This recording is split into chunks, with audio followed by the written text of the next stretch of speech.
Hello. Good evening, everyone. Hello, Hello, good ma'am. evening, everyone. Yes, hello, ma'am. Hello, Mukta, ma'am. How are you? I am good, ma'am. How are you? Fine, fine. So, welcome, audience. Today is a great day for us, and we are so excited to make you make you learn with all the tools which are related to GCE Level 2 certification. So, welcome today for this session, a great event which is held by GEG India, wherein all the educators or all the great experts and leaders from India, all over India, have collaborated, volunteered, and taken great efforts to just bring in to you the all the information and upskill your knowledge and upskill your skills related to certification of level 2. So welcome today, and I hope it will be a great journey. No matter it's a 3 day journey, and it will be a little hectic, but yes, you are definitely going to learn so many things from our experts, wherein you are going to upgrade yourself. And if you're preparing for level 2, it would be great. So as we say that it doesn't matter if you are like, it's not important that you have to be with level 1 for becoming a level 2 educator, but yes, if you're planning to become a Google certified trainer as well later on, or innovator, or any further certification, then we recommend that GC level 1 certification is also an important part of that. So go ahead, have knowledge from our experts, and just upgrade your skills.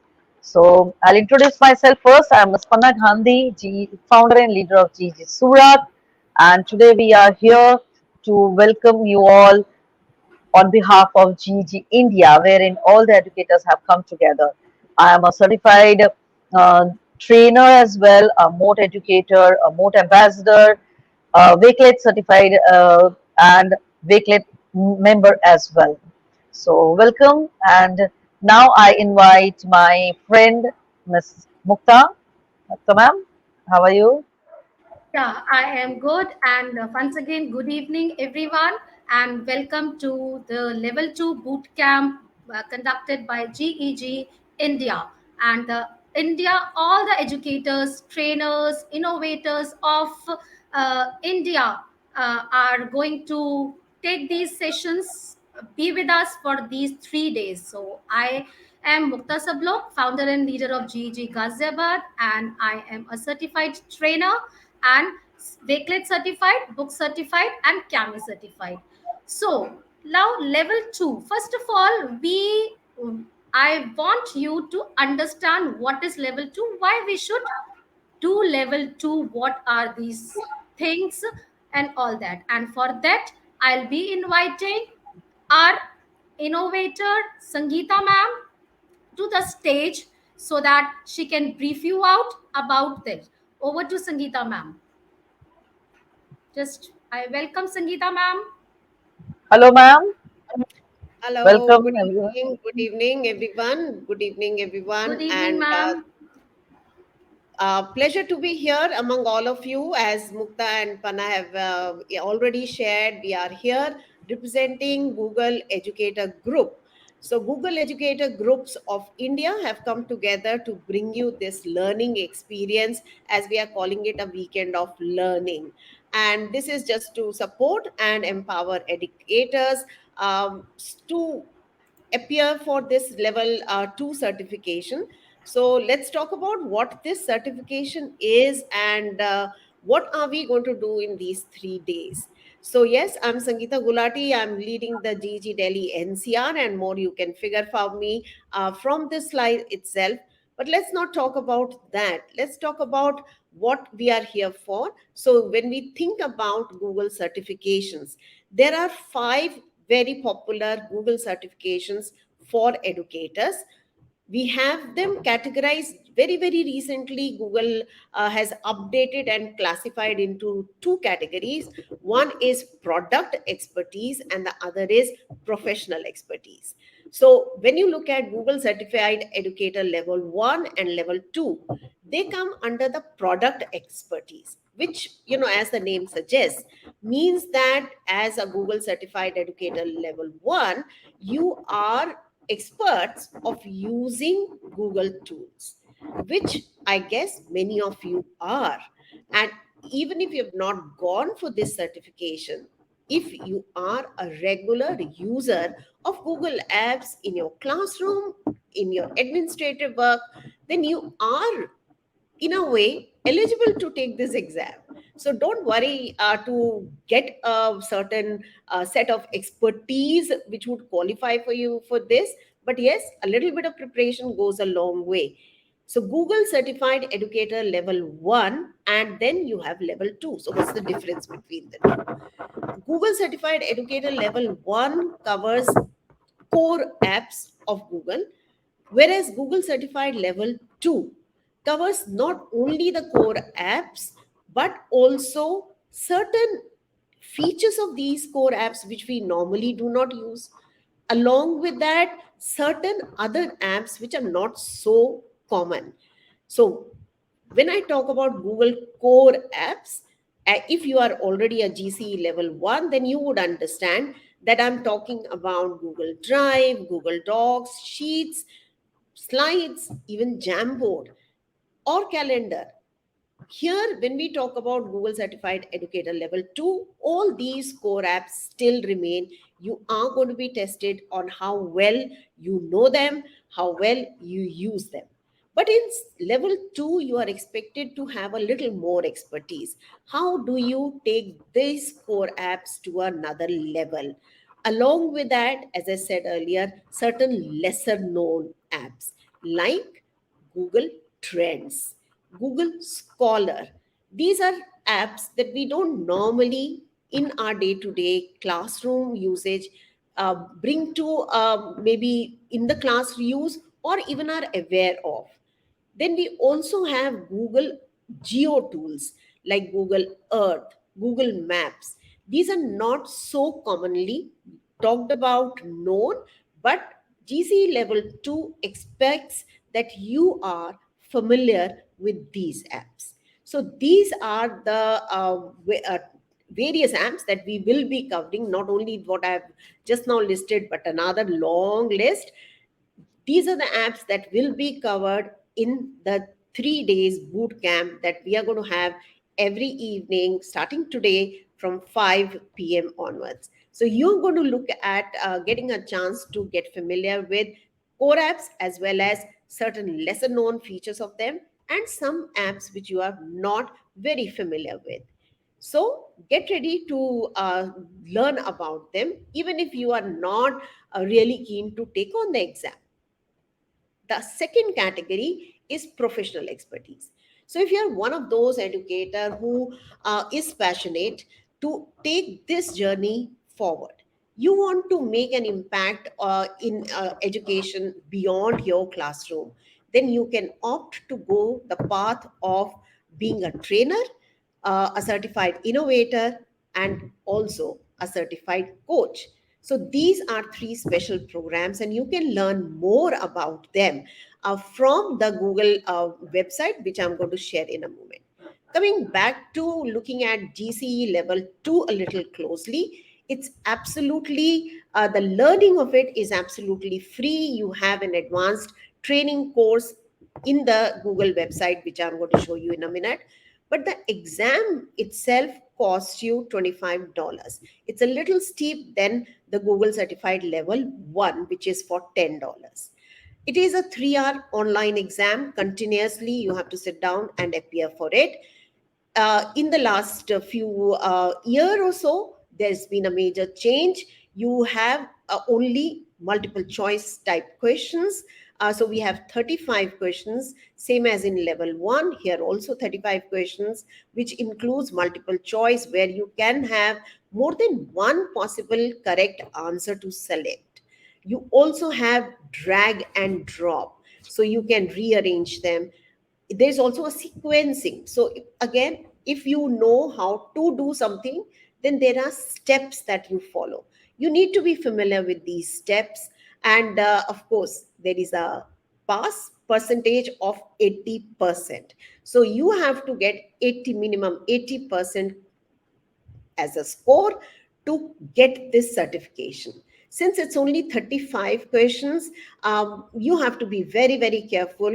And wherever there is a multi-select question, we do not know how Google marks it. So if suppose they say maybe there are three correct and you only selected two, or two are the correct and the third selected is not wrong, we do not know if it is given a credit or not. So be very, very careful when you sit down to attempt those questions. Good news is that Google has also improved and updated the retake policy. So if you do not make it to the 80% cutoff, you can reappear for this exam in 3 days or after 7 days, and then the third try can be done after 14 days. Most of us will clear, if not in the first, maybe in the second try. But if you do not make it in these three tries, then you have to cool down for another 30 days, study again, and then you can appear. But please remember, every time you reappear, you have to pay the fees. That's again something for you to be aware of. This certification license is for 3 years. And after 3 years, you get a mail 2 months before the expiry that you are eligible to take a recertification, and you can go through this process. As far as the logistics of the exam are concerned, you just need to make sure that you are sitting on a device which has a webcam and then updated Chrome browser and also a good internet speed. These are the basics. But how do we study beyond this 3 days boot camp? There is an advanced training course which you have to do to earn this badge after you have cleared your exam. And for that, again, the path has changed a little. So you need to go to edu.google.com website. So if you go to edu.google.com website, this is how it looks. Look out for this little tab called For Educators. Under the For Educators, you will be able to come across two things: training courses and certification programs. So, training courses is where you will be able to find both the fundamental as well as the advanced training. So, this is where you can go to start training. If you're preparing for level 2, which is what we are talking about, you will have 11 units to study, and they're fun to do because they also bring along with it some review exercises. So you can attempt those multiple choice and see whether you are able to get them right or wrong, and nobody is counting those marks. So don't you worry, you can retake them and learn from those. And Google says it takes 15.1 hours. I'm not too sure of that. It's up to you. You can take and follow your own pace. Sign in when you are doing this course so that if you stop in between and come back again, you can continue from wherever you had stopped. And when you go back to what I was pointing out earlier as the certification programs, this is where you will be able to come to product expertise. And this is where you will register. Once you have finished the course and you have got the confidence to go and appear for this exam, then you're going to come to this page and you're going to come and register yourself to appear for this exam. And best of luck to all of you. I hope that these 3 days of learning are good fun for you. You're going to learn along with us, and we will learn along with you. Thank you so much for joining us, and do stay in and tune in for the next 2 days along with us. So back to you, Mukta and Panamam, to take this session forward. Yeah. Thanks a lot, ma'am. Thank you for your valuable information. I hope now today the educators, those who have not thought of till now, will now definitely learn and will get back to you whenever they want it. Thank you, ma'am. Anytime. Thank you, ma'am. Uh, And really, it was so well explained that how a person can go for these apps or for learning all these tools. So it was great listening to you. Thank you, ma'am. Bye, everyone.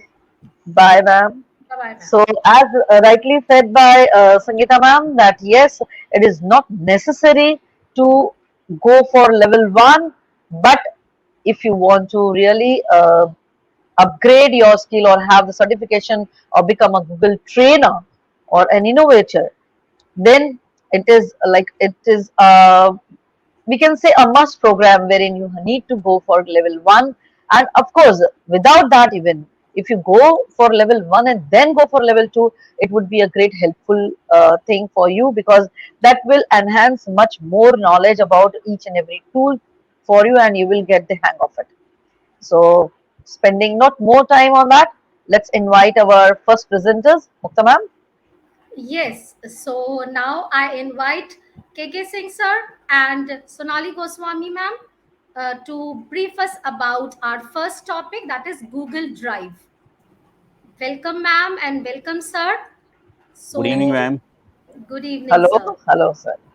So, Uh, good evening, everyone. Today, I, Sonali Goswami, and KK Singh from GG Agra are going to share our knowledge about Google Drive.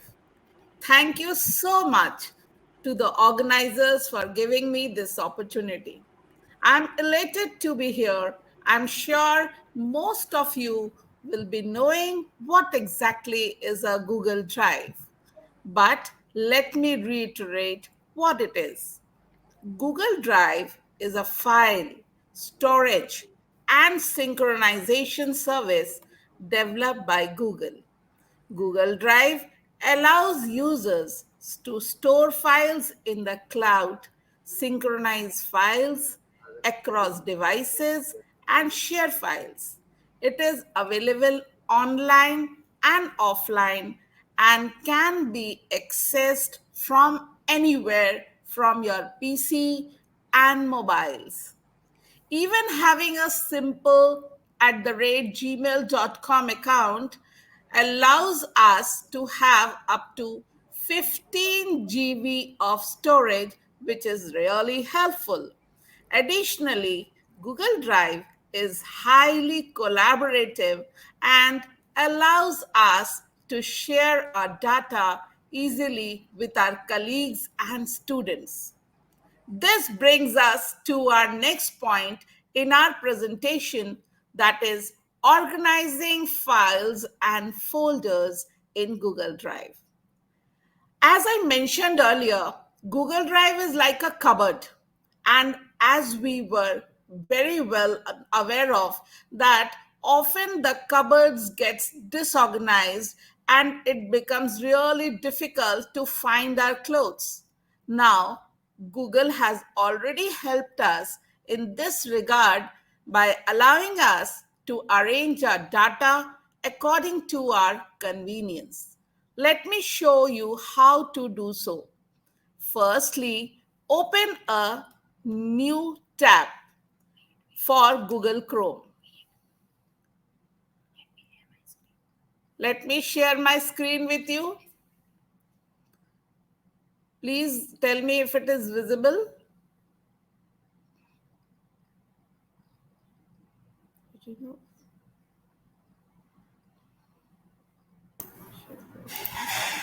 Yes, ma'am, it's visible. Okay, sir. So, firstly, open a new tab for Google Chrome, and you can access the Google Drive from two ways. One is by typing www.drive.google.com in the Omni box, and secondly, by accessing it from the waffle, which is the 9 dotted square shaped figure at the right hand corner of the screen. Then click on the Google Drive at the left hand corner. We can see a menu with a lot of options written on them. All the newly created doc, sheets, slides, forms, and drawings are automatically saved in my drive. The shared with me includes file owned by someone else but shared with us. The recent drive includes file that you opened recently and need to work on again. Start folder contains bookmarked files with stars which help in finding them quickly at a later time. The bin contains files that you have deleted but are still remaining here till they are permanently removed. Now, moving on first, create a folder with the help of a plus icon, which is on the left, and click on the folder. Here, I will name this folder as class 10th F, as this is the class that I am currently teaching. Then I will double click this folder to open it. Again, click the plus icon to create a subfolder, and I will rename it as results.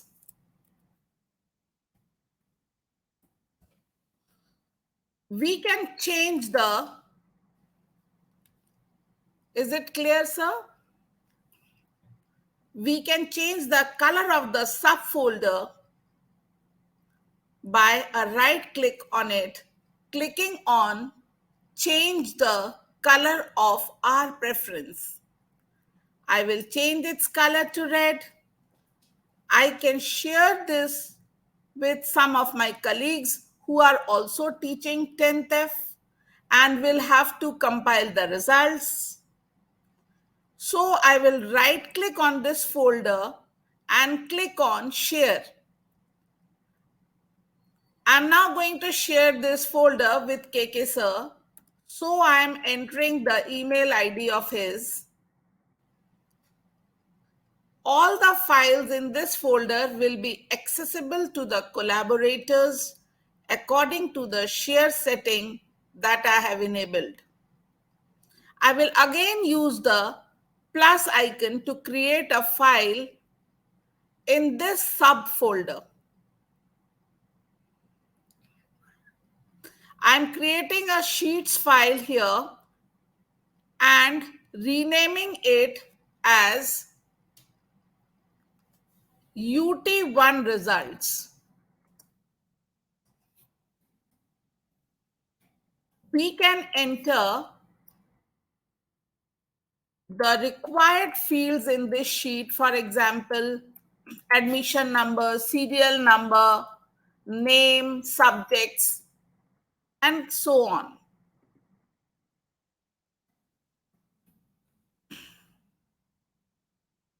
Now, if you want to keep the access of this file only to ourselves, we need to again click on the share button and click on the person whom I want to remove access from. For example, if we want to move the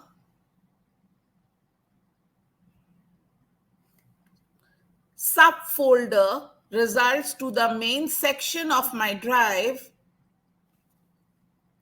or to any other place, then we click on this folder and select move to. Then we can select any folder that we want to move this folder to.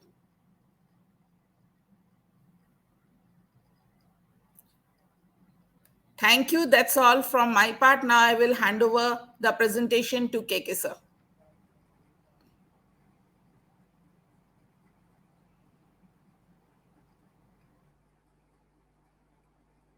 So good evening. Hope my screen is visible.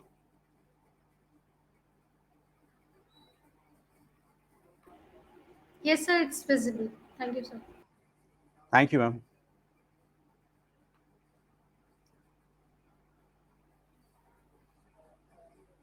So as Sonali ma'am told how to create the folder and how to organize the folders in Google Drive. Now I am going to share some tips. Means if you are having files and folders in your Google Drive, how to share these files and folders with some people whom you want to share. Like if you want to share any document, like I have selected one document here. Say this is a document and I want to share it with the people. So I have two options here, either share or create the link. So there are a lot of options to share files and folders with people in Google Drive. Select a file or folder in the drive to be shared. So if you see, this is a file I wanted to share. So if I want to share this file to someone, I have to give the email ID here, and we have to select, because I am the owner and I can give this to anybody.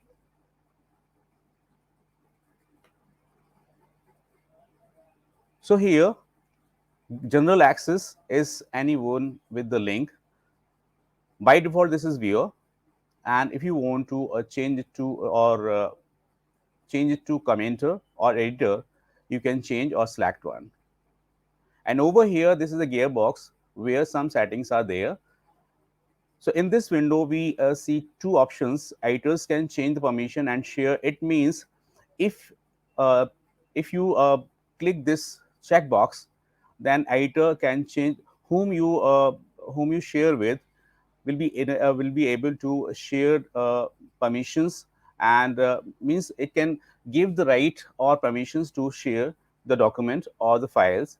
Similarly, whom you would say share this file or folder, viewers can commenters can see options to download, print and copy. So you will have to check mark. So I'll show you here in the drive. Oh, my drive is visible, Mukta ma'am? Yes, sir. It's visible. Sir, it's visible. Thank you ma'am. So if you want to share your document to someone, so click the document and click this icon share, and over here if I give any name like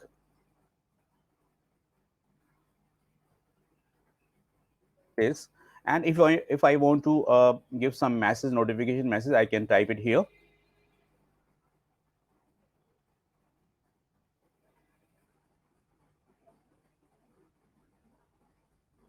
and view and comment. And since I have given the right of editor, and I can change also. If I want to make her viewer, then I can change the right, and if I want to make her the commenter, I can change the right, and then I can send to the recipient, or we can get the link.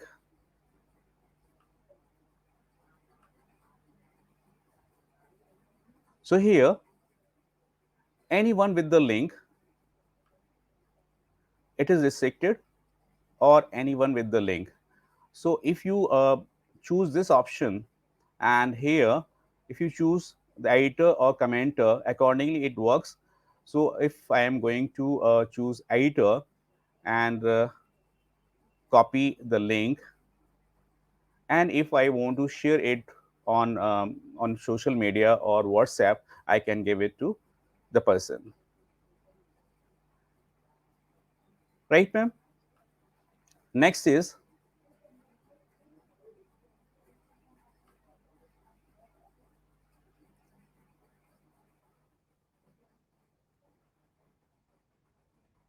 one more thing. If you have the organizational account, then you must have you know the option to share to the domain or the group or the organization. So it is already restricted, and if you click this arrow, so over here you'll find the domain or organization or anyone with the link. So if I select Army Public School Agra only, then only people from Army School Agra can open it and use it. Over here, share drive. Next point is share drive. If you are within the organization, you probably see an option of share drive. So suppose I have Google Workspace. So in my school, the account is Google Workspace or G Suite account. So over here in my drive, share drive exists. Share drive means if in the organization, if people want to share the document or anything or presentation or sheets, they can put or store that document in the shared drive. So all the people of the organization can make use of it. Like this is the shared drive, and this is the scene that this folder in shared drive. So members are one person in Krishna folder, my shared drive one person, new teachers one person, and shareable items 7 people. So this is a status. So if person creates a file or folder in my drive, it remains in my drive only. But if a person creates a file or folder in shared drive, it can be used by people of the organization. A shared drive is a place of an organization which provides easy access to the people of the organization.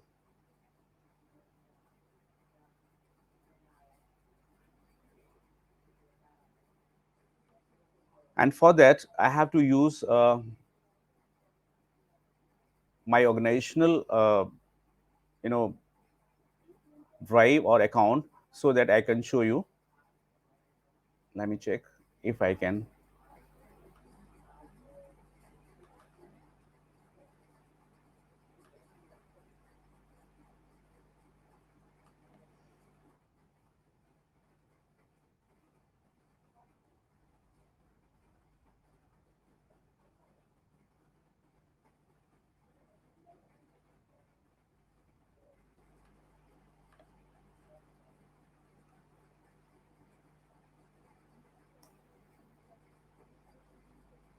So this is my domain ID or organization ID.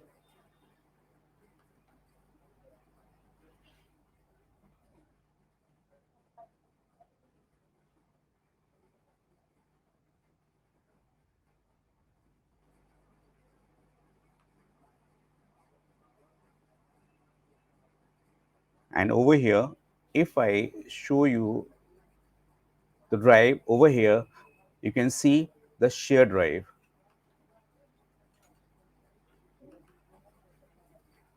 This is my shared drive where these folders are created. So these are the folders, and in these folders you can store your documents, and these documents or resources are available to anyone who are in the organization. So this is all about the drive, Google Drive. And for you, there's an exercise: create a folder, GG Research, do a Google search about GG in India, download the article and upload the PDF in folder created, find and download and upload the image of GG in folder created, change your GG research folder, sharing settings of anyone with the link can view, and copy this shareable link and email to ggagra@gmail.com. So this is the exercise for the viewers. So that's all from my side. Thank you, KK sir. It was wonderfully explained, and I hope people will understand now if they have a domain, then how better they can use Google Drive to work with Yeah, the ma'am. organization. Yeah, So, ma'am. thank you very much, sir. And Thank you, now we ma'am. Thank will you, have BootCamp. yes. So moving forward, we will have now to learn more about the other apps. Yet so many apps to go. So without wasting any time, we are going to learn the next topic, that is Google Doc. So we all know that Doc is an important part for us all as educators, which is very useful for us in our day-to-day life as well. And being a teacher, it is of great help. So I'll not spend more time to talk about it, and I'll invite Ms. Payal ma'am and Dipti ma'am to share their expertise about Google Docs. Yes, ma'am. Yes, ma'am. Yeah, welcome Payal ma'am and Deepti ma'am, and the stage is yours. Please take over. Thank you. Yeah. Thank Hello you, ma'am. everyone. So we'll be Hello. at the backstage. Hello, Payal, ma'am. You are not visible. Your camera is off. No, ma'am, we are able to see Payal ma'am. Okay, okay, then no problem. Here I am sharing my screen. Okay, and I will go for the screen, and I would like to invite Payal, ma'am, to introduce Hello ourselves. everyone. Payal, ma'am, Yes. over to Hello you. everyone. Myself Payal Racharia. I am a co-leader of GG Ahmedabad and Google certified trainer. And with me, Dipti ma'am. Dipti ma'am, please introduce yourself. I am Dipti Vyas. I am passionate educator, and I am science teacher for grade 10 and 9. I'm also co-leader of GG Ahmedabad and also Google certified trainer. Okay, now what is Google Doc? Will explain Ma'am, by yes, Payal ma'am. please share your screen. We are here for explaining the Google Doc. So, Google Doc is an online word processor included as a part of the free web-based Google Docs editors sued by the offer Google Doc is accessible via internet browser as a web-based application and is also available as a mobile phone. That is, I think, best thing. It's also easily available on an Android phone or a iOS phone. Google Docs allows users to create and edit documents online while collaborating with other users in a real time. So now we are discussing here for the different skills of the Google Doc. Yes, go ahead, Dipti ma'am. Okay, so today we are going to learn how to insert table in Google Doc or image, or how to crop or adjust image, how to create table of content, how to add hyperlink in particular Google Doc, insert mathematical equation using explore tool for topics, image and related research and citations, using Google Translate in Doc, alert your collaboration tag to notify in comments, and how to use a Google Doc as a class syllabus, and how to use Google Doc as Hyperdoc. So here I am going to particular this document. Now I if we all know how to go or how to access Google Doc, so go to the Google and click on Google account and click on your gap app gear and go to that particular document. So first we are going to learn how to insert Sorry to table in interrupt you, Doc. Deepti ma'am. Sorry to Yes, interrupt you.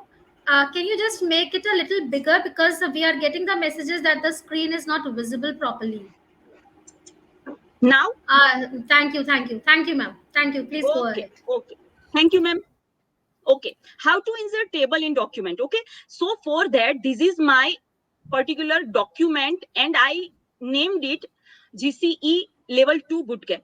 Now I want to insert table in this document. For that, I go with insert menu and click on particular table. Okay, and whatever dimension I want, I will select that much boxes and click. You will find that table is inserted. Okay, now this is done. Now how to insert image in document. Okay, so for that I again go to the insert menu and go to the image tool.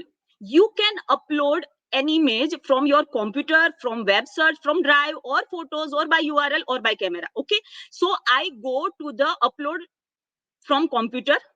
Okay, now this is the image which I want to add in my document. So I just click on it and click on open. You will find image of mine is there. Okay, so by dragging this blue square dot, you will adjust the size of image. Okay, yes, now image is inserted. You can drag it and you can paste it wherever you want. Okay, now how to crop this image. So just select this image and go to this crop image button, and you will find that black border of the corner and sides of the photo is popped up. Now drag this corner, this size like this, and you will find your cropped image. Okay, now this task is also done. Now how to insert mathematical equation? For that, go to the insert menu and just scroll down up to the equation. Okay, and you will find that particular box in this area, and when you click insert equation, you will find uh, that particular Greek letters or miscellaneous operations or relations or math operations or arrows. So I want anything about Greek letter, I just type it down, sign.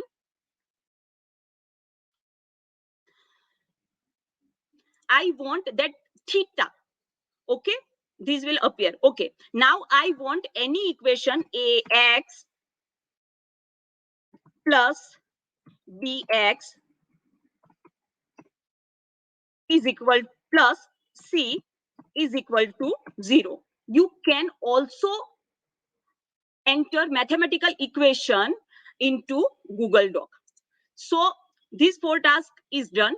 Now another task is how to create a table of content in your document. Okay, so I have this nitrogen cycle in my document. Everything about nitrogen cycle up to reference videos and reference article. Okay, so I want to make table of content. For that, you have to do nothing, just click on this particular title and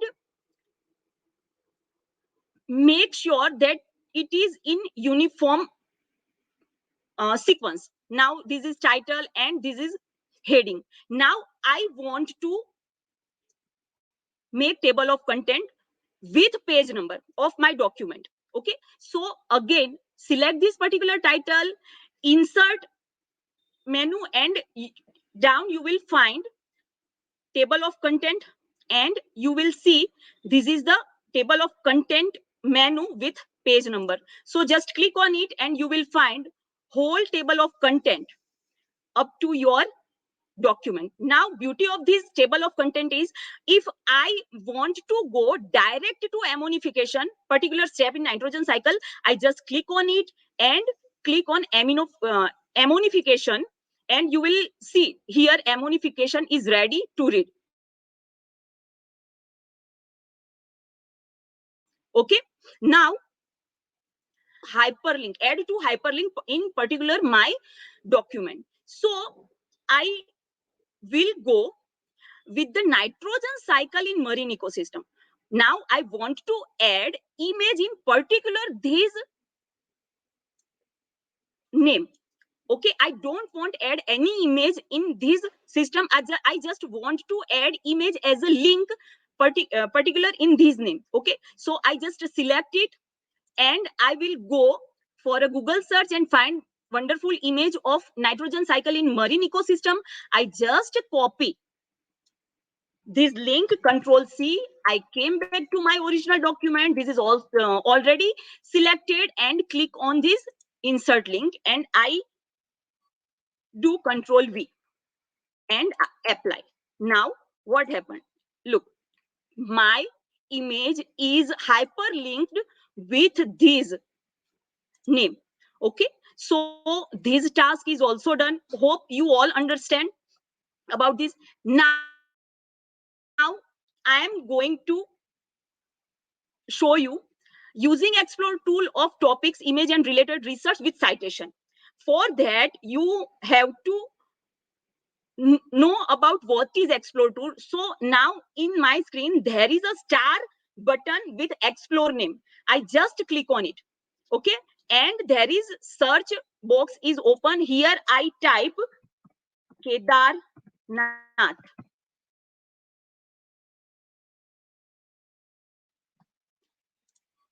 Sorry, Kedarnath.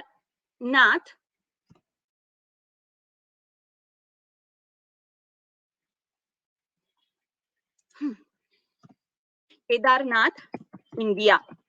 Okay, and enter. You will find Wikipedia is open about Kedarnath. Now I just select this text from here. Okay, Control C, and I will paste here, Control V. Okay, now particular for citation, I just select that word Kedarnath. Okay, and I will go for a tool menu and click on citation. You will find the Kedarnath Wikipedia. Okay, and all the citation is here. Now you can see here, insert the work cited. Okay, so I click here and you will see all citation is here. Okay, with the mail web address. So this is can be done also with the image also. Now using Google Translate in Doc. Okay, now I want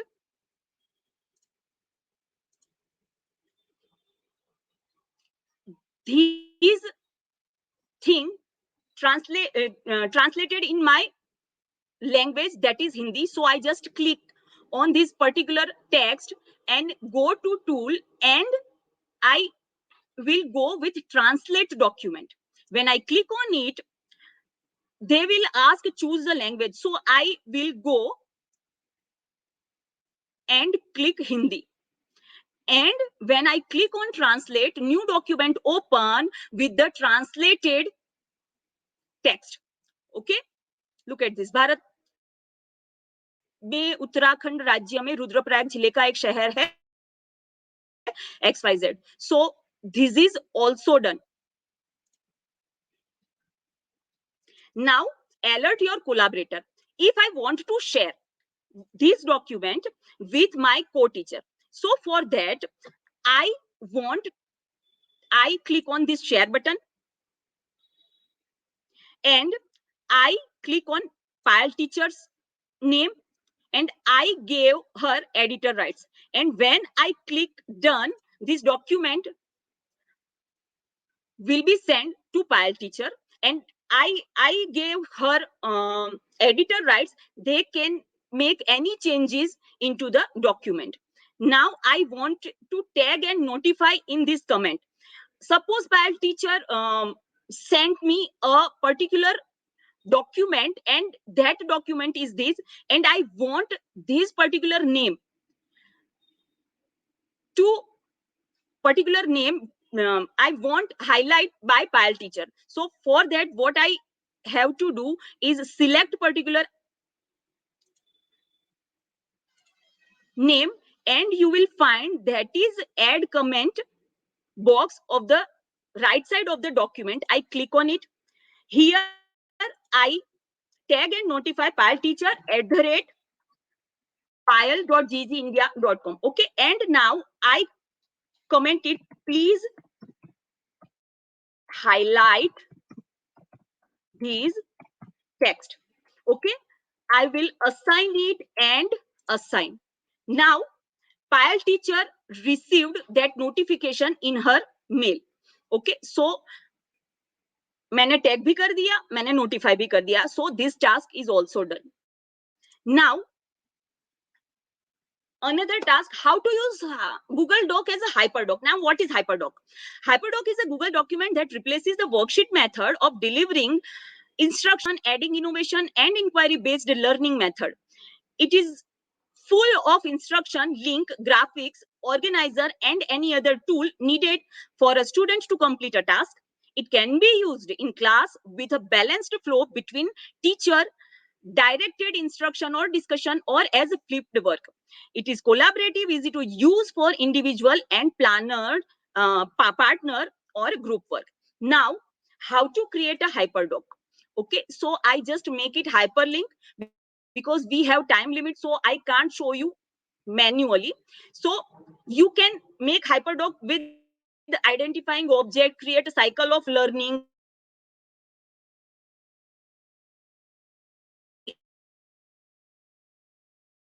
and packaging and package the learning, and then decide upon a work for flat work from student for engagement. So you can can make Hyperdoc with it, these following these steps. Now, example of Hyperdoc.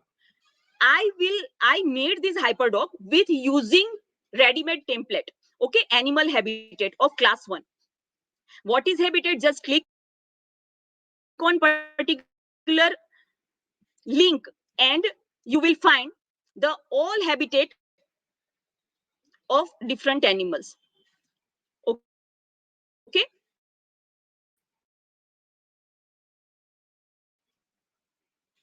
with video. This is video. Okay, now learn more about having these, the image of animal with its habitat.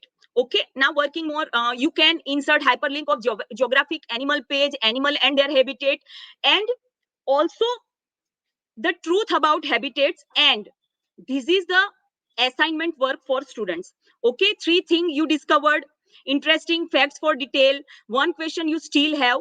You can ask your student with this document by sharing with your student. So for that, just click on share and click on share and add your student's email ID in that, give editor rights and just send to your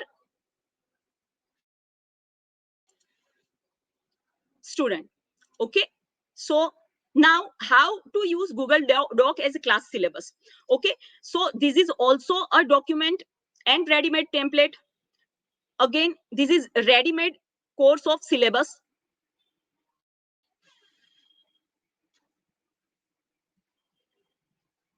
You will find, okay, instructor information, course description.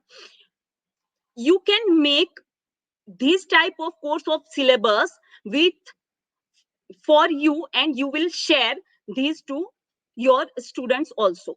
So this is all about my I think Dipti ma'am, explanation. There is a one question from the Seema Malik, that how to insert the hyperlink. Can you show them how to insert the We hyperlink? have time, ma'am, we have time. Yes, yes, just a few seconds. Okay, okay, Hyperlink okay, link कैसे okay, okay. insert करते हैं? I will. I'm going. Okay, so I remove this link. Okay, now Seema ma'am, just watch carefully. I select this particular name. Okay, and from web page I select this image. Just I click here that image ID. I click Control C. I will go to that particular nitrogen cycle in marine ecosystem. Then I will click on insert link and I will paste it in this box and apply.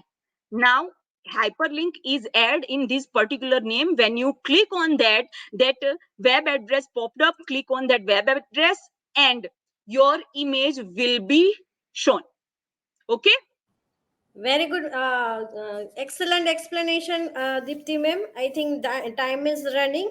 So Yes. over to you, Mukta ma'am. Thank you, Dipti ma'am and Payal ma'am, and wonderful explanation. And Thank you, thank you ma'am. for Thank you taking up very the much. questions also. Thank you for taking up the questions also. I was about to say that. Thank you. Yeah, So now, yeah, next we have Mr. Abhijit and Miss Seema for Google Sheets. So yes. let's go ahead for Google Sheet. Abhijit sir and Seema ma'am. Bye, ma'am. Good evening. Good evening, Payal. Good evening, sir. Welcome. Welcome, sir. Yeah, Good good evening, evening. Seema ma'am Good and evening. Abhijit sir. Good evening, And ma'am. please All take the best, over sir and after. ma'am. Yeah. Thank you. Thank Thank you, you Okay, so Pal, sir. ma'am, much. and Dipti, ma'am. Okay. Okay. Okay. So about on to you, sir, for Google Sheets. Yes. Ma'am, you I first. would See, like ma'am. to introduce myself. This is Seema Junare, GEG co-leader of Nashik. I work as an HOD for computer department from Delhi Public School, Nashik. Okay. Over to you, Abhijit, sir. Thank you, ma'am. This is Abhijit Mukherjee. I represent GEG Darjeeling. I'm a co-leader of GEG Darjeeling, and I am a headmaster at a government school in West Bengal, and I am a level 2 certified educator. And Sima Okay. ma'am, today's session is Yeah. about Google Sheets. Why don't you introduce to our viewers the your part? That Yes, sir. is, please. Is my screen visible, teachers? No, ma'am, not yet. Yeah. It might be taking some time. No, it will be. Tamam, is it visible now? Yes, ma'am. Yes, yes, Yes, ma'am. yes. Now it's visible. It's Go Yes. ahead. visible now. Okay. Okay, thank you so much, everyone. Once again, good evening and Jai Hind. When we talk about Google Sheet, it's like you have something called functions. You can arrange, you can sort and filter the data. You have something called charts. So today, what we are going to learn is about functions.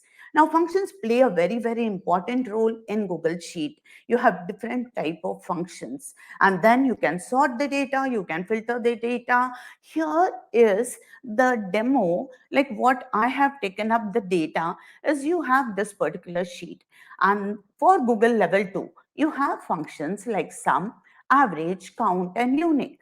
Let us just use first start with the sum function. Whenever you have a formula, you're always starting with equal to sign. Equal to sign is used for the formulas. When I want, like, this is also for the function. When I want a sum function, I'm just using equal to and then give sum. You can see over here, automatically it takes up the data and then just press enter. After pressing enter, it gives you, that is the sum function. That is, it's very easy. Just you need to drag it and it will give you. Sum is nothing but you need the total and then it gives you. Now the next function, what you have is average. Once you click over here, the average function is automatically and just accept the suggestion and then fine, it gives up and then drag it down, what we call it just accessing the data and then dragging it down. Now the next one is very, very important. That is, if I change, suppose half yearly exam, you can see over here you have 60, but suppose I'm making it 50. Automatically, this is reflected. This is called as, that is, we call it as relative referencing in Google Sheet. Let us go to the next function, that is count. When I use the function called count and then use the parameter, I call it as opening bracket. And then just take this much of the data because I don't want sum and average, this particular cells to be taken, and close the parameter or close the function. Once you close over here, you are getting 4 because I had taken only pre-midterm, half yearly, post and annual exam. When I just drag it down, okay, fine, it's giving you all everything as 4. For example, suppose, just be careful, be mindful over here. I'm making it as 0. Still, it is showing you 4. But if I delete the data, if I just delete the data, you can see over here, you are getting it as 3. That is the difference. Like when the cell is empty, you all know that we call this as a cell, which is a combination of a row and a column. So it gives you 3. But suppose if I am adding the data back, it's automatically reflected, that is 4. Now this function is really important. That is when I give equal to, and then when I use this particular function called unique. That is, it shows you unique rows in the provided source range. Now here, what am I going to do? I am going to take, you can just see I'm selecting a column. This time I'm not selecting a row. I am selecting the column and just press enter over here. You can see here, even though 100 is displayed like 1, 2 times, but it will show you only once. Even the same thing with 89. 89 can be n number of times, but it will give you, that is, only once it is repeated. That is why this function, you call it as unique. So we had learned in this particular sheet, that is sum, average, count and unique. Now let us go to the next one, that is sort and filter. Sort. is nothing but arranging the data in ascending or descending order. Either you can sort the entire sheet or you can sort the particular column also. For sorting, what I do is I'm just selecting the data over here. Then you have an option that is data you can go, or you can use your toolbar also for arranging the that is in ascending or descending order. Let us just go to data. You can see over here two options. Either you can sort the sheet. When you click on sort the sheet, it will give you by column A to Z, or Z to A, that is ascending or descending order. Let us sort a range. Now in sort range, I am not interested. Everybody knows about sort range by A and Z to A, ascending and descending. Let us just use this option, that is advanced range sorting option. Now, we need to be very careful over here because my sheet, my data has got header row. When I click onto this checkbox, automatically you can see sort by which column you want to sort. Either you want to sort by name, you want to sort by type of food, or healthy or junk food. If I say sort by name, if I select, but this time I don't want in ascending order, I want in descending order. So what I do is Z to A and click on sort. Automatically, you can see here the data is sorted by according to the name which was in descending order. Let us take the next example, that is filter. We all know it. Filter is nothing but when you want, you have 1,000 records, but out of those 1,000 records, I want only few records. Let us take this example. I have this, that is, I'm selecting this particular data for filtering. Now, when I want filter, I can use either go to data and create a filter, I can do it. But the easiest option you can see over here, the shape is recognized by filter, and just go over here and then say, now if I click over here, automatically you can see over here first name, class quiz, pre midterm. यहाँ पर आप देख सकते हो, you are getting the 3 dots over here. What I want is in filter. Now, in filter can be done by color, filter can be done by condition, filter can be done by values. Let us go filter by condition.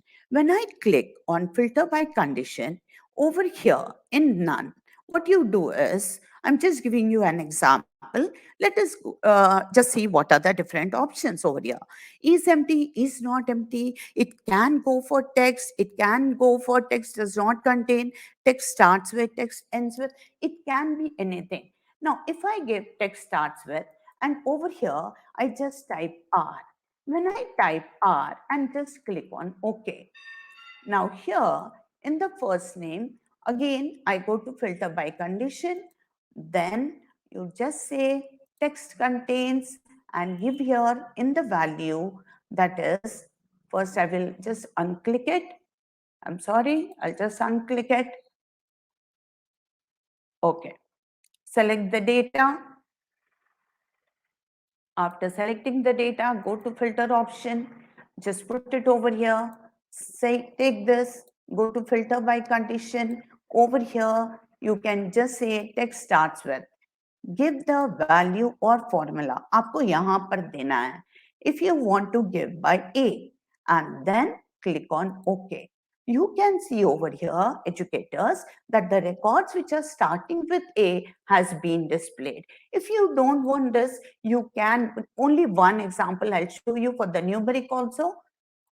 Over here, again, select the data. This is the first thing what we need to do over here, and then click onto this. Now here, if I want total, again, I click on filter by condition. After going filter by condition, here it's not text. Now this time it is a numeric. What I will do is greater than equal to, go to value or formula and just give here greater than equal to 250 and scroll down and click on OK. You can see the output which I have got is all above, that is greater than 250. The next one is filter and conditional formatting. We have already done about filter. We have already covered up over here. Let us do conditional formatting. We all know that it is formatting is nothing but changing the appearance of it. When I want, I select this particular data. Now, go to format. When it is formatting, go to format, take conditional formatting. You can say add another rule. Here is the range which you have to select it. If you have to add more rows, you can just select over here. Now, I want to format the rule. But what do I want it? That is, suppose if I take over here text contains and text contains के बाद आपको अगर लेना है यहाँ पर आप सिर्फ लिखिए soda. You can see in that soda is available. You say, ma'am, please change the color. You can go to fill color, give over here blue, and you can see that is the soda is selected over here, which is in blue color. That was about filter, that is conditional formatting. If you want to say add another rule, just for a minute, add another rule, यहाँ पर हम लोग देंगे, that is text ends with, yeah, you can give any other condition. If you give over here S, just type over here S. And then after S, you can see over here, automatically it is coming there. But here I want to change the color. I want to make it as red. Close, that is, when you are giving S, you can see your soda is in blue color. That was the another rule. But here, that is the condition formatting is wherever it is ending with S, you are getting over here, that is the different conditions over here. Just click on done. That was about filter and conditional formatting. Let us go to the next one, that is charts. Now, what is usually chart? Chart is nothing but representing the data in a graphical form. I call it as a chart. In level 2, you have Sparkline chart, you have radar chart, and you have in Sparkline only, you have another chart. Now just see here, we have radar chart, and then Abhijit sir will continue with function. Let us learn about Sparkline chart. Now, if I want the chart to represent only in a particular cell, Sparkline chart, I call it as a miniature chart.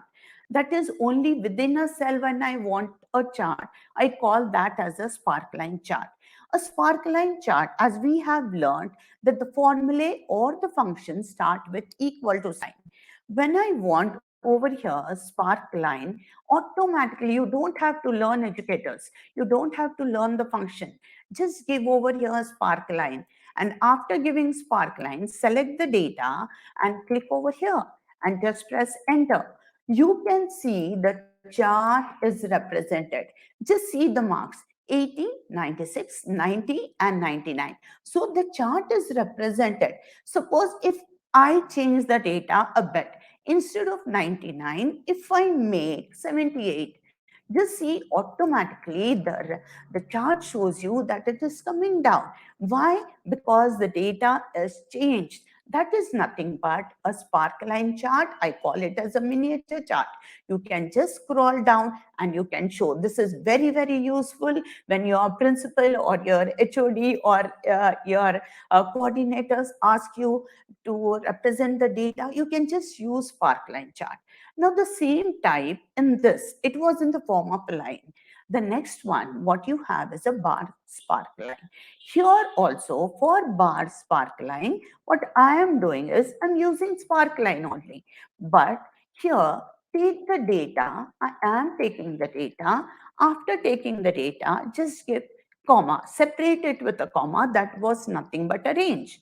After that, give the curly braces, put in double quotes. This time, what I want is, that is, I want the chart type, but it is in what form? I want a bar chart. When I click over here, remember that you are closing it with the curly braces because you have opened it, the chart type as bar. So you have to close it with the bar chart, that is curly braces, and then close this. Just put enter. You can see over here, the bar sparkline is also there.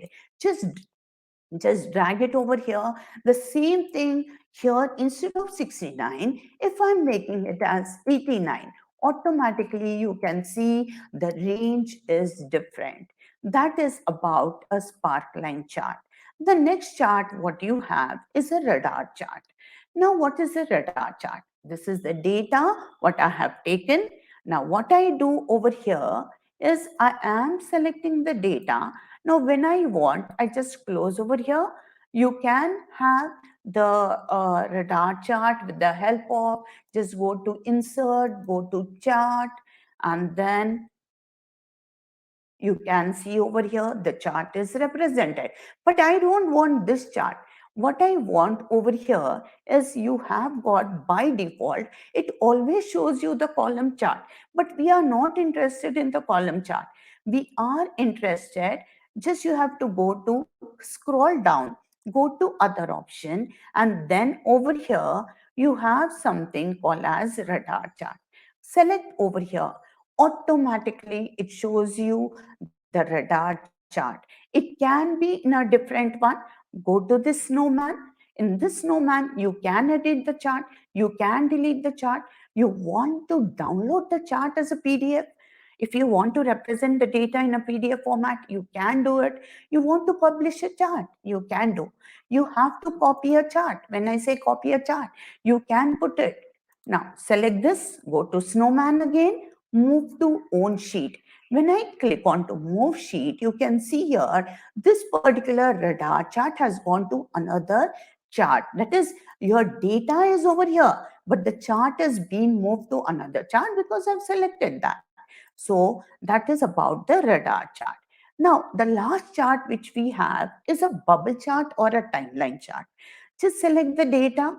After that, again, once again, what you can do over here is this is go to insert, go to chart, and after chart, again, what you do is, I don't want, by default, it shows you. As I told you previously, just scroll down in others and you have over here the bubble chart. So that was about the chart, how to edit the chart. We have learned in in Google Sheet, we have learned what are the different types of function. As I told you, it was count and unique. The next one we have done with sorting and filtering also. We have done it. If I don't want filter, just click it off and automatically the filter option gets switched off. Then you have filter and conditional formatting. We have learned this also. As I said, formatting is nothing but changing the appearance of it. Then we learned about Sparkline chart, that is called as a miniature chart, what you have. In Sparkline, you have bar Sparkline. We learned about radar chart. We learned about, that is the bubble chart also. Now, I request Abhijit sir to take over and explain us about Sumif and Countif and then the pivot table. Yes, sir. Thank you, Over ma'am. to you. Thank you, ma'am. Thank you very much, ma'am. Yes, sir. Let me share my screen with you.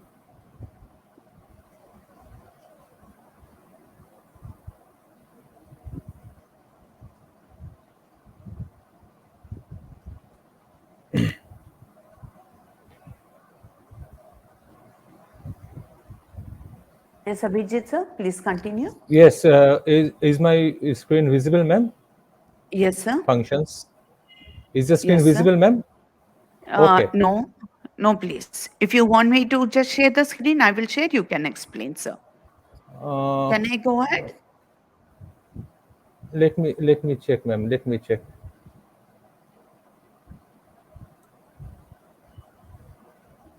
Yes, sir. Please continue. Please share the screen, sir.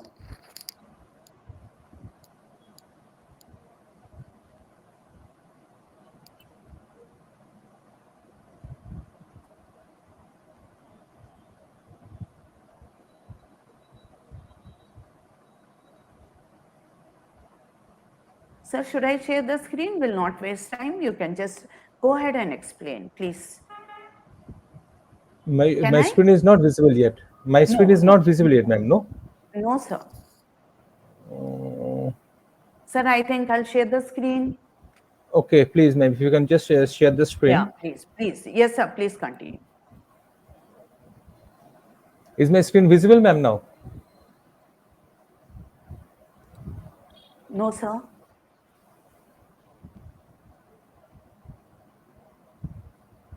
No, sir. Sir, if you don't mind, I'll share the screen. Will not waste much Please, time. ma'am, you can. Yeah. Okay. Yeah. I'm stopping. I'm not. I'm stopping my share. This share Yeah, screen. please. Go ahead, Can you sir. please share the screen? Yeah. Is my screen visible, Muktamal?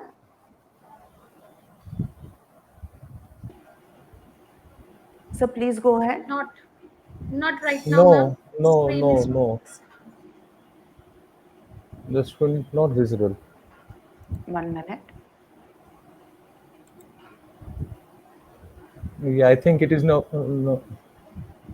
Now, ma'am, click on the tab. Yes. Yes. Yes, ma'am. Yes. Seema, ma'am, please. Okay. Thank you, Sima ma'am. Thank you, Sima. Okay. Yeah.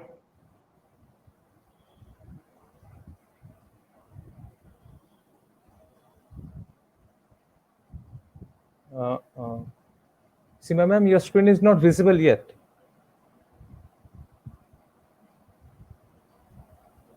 1 minute, sir.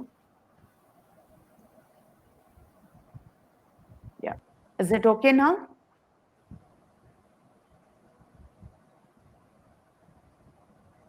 No. Yeah, I think yes. Now, yes. No, No, I'm not. ma'am. No, ma'am. No, No, ma'am. ma'am. It is not visible.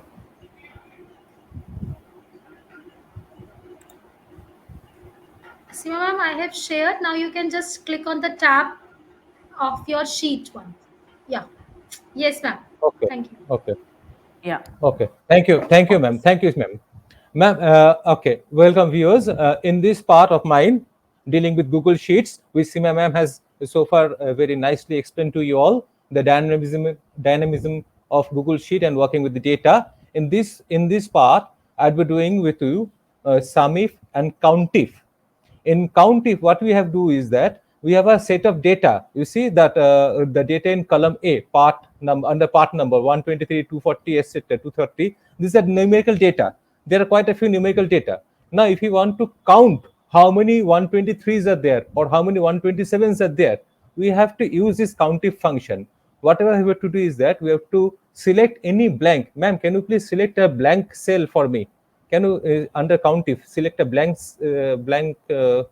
Thank you, ma'am. Equal to, you have to put in equal to. You have to put in equal to Countif, the function Countif. Open Countif, the open first bracket, and select the range. That is the data from which I wish to put on the function. We have to select the range, a comma, and then under in open inverted commas, and we have to put in the value, say 330, 345, 345, ma'am, and close the brackets. Close the bracket, please. And on putting enter, you see 345 has been repeated twice. Similarly, we can do for any number, any numerical data that is appearing in any column to find out the exact number of repetition for that particular numeric data. This is Countif. We will be asked in our level 2 examinations, we will be provided with a data set and we will asked to use this function to count a repetition of a particular numerical data. Next is, next is Sumif. If you can just go to Sumif. Sumif, you can see in this data set, we have a few heads and the amounts that have been spent on under those heads. For example, if you select 15 and the gadgets and the Sumif, if you select 15, the Sumif, if you can just select 15. Yes, that is the formula for, this is a formula for Sumif. Nothing, it is nothing but Sumif. We have to write equal to Sumif. Ma'am, if you can please please select a empty cell for me. Thank you. Equal to Sumif. Equal to Sumif. Open the bracket. Open the bracket. You have to select the range again under expenses. Select the range under expenses. Okay. Comma. Comma, you have to put a comma, open inverted, under inverted commas, then you have to say, suppose I write taxi. I want to know my expenditure on the taxi, TAXI.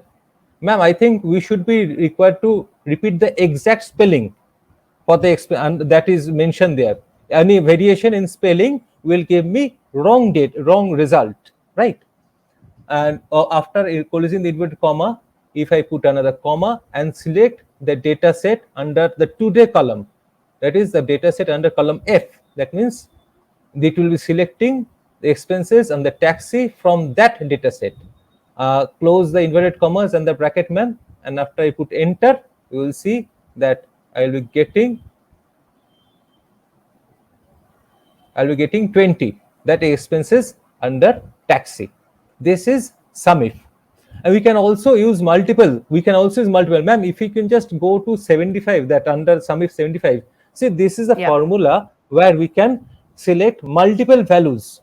And if you can just enlarge, ma'am, a bit more, and select 75, and this number you have to use a plus sign and add multiple number of times the same formula.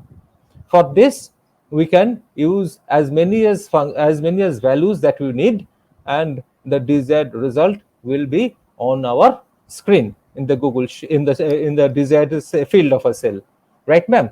Next, if you can just Yes. go to the pivot table data, ma'am, we'll be doing pivot table now. Now, pivot table is a very interesting tool. It is a very interesting tool, and under with this tool, with this function, pivot table is a function rather under Google Sheets, is a very interesting function with which we can easily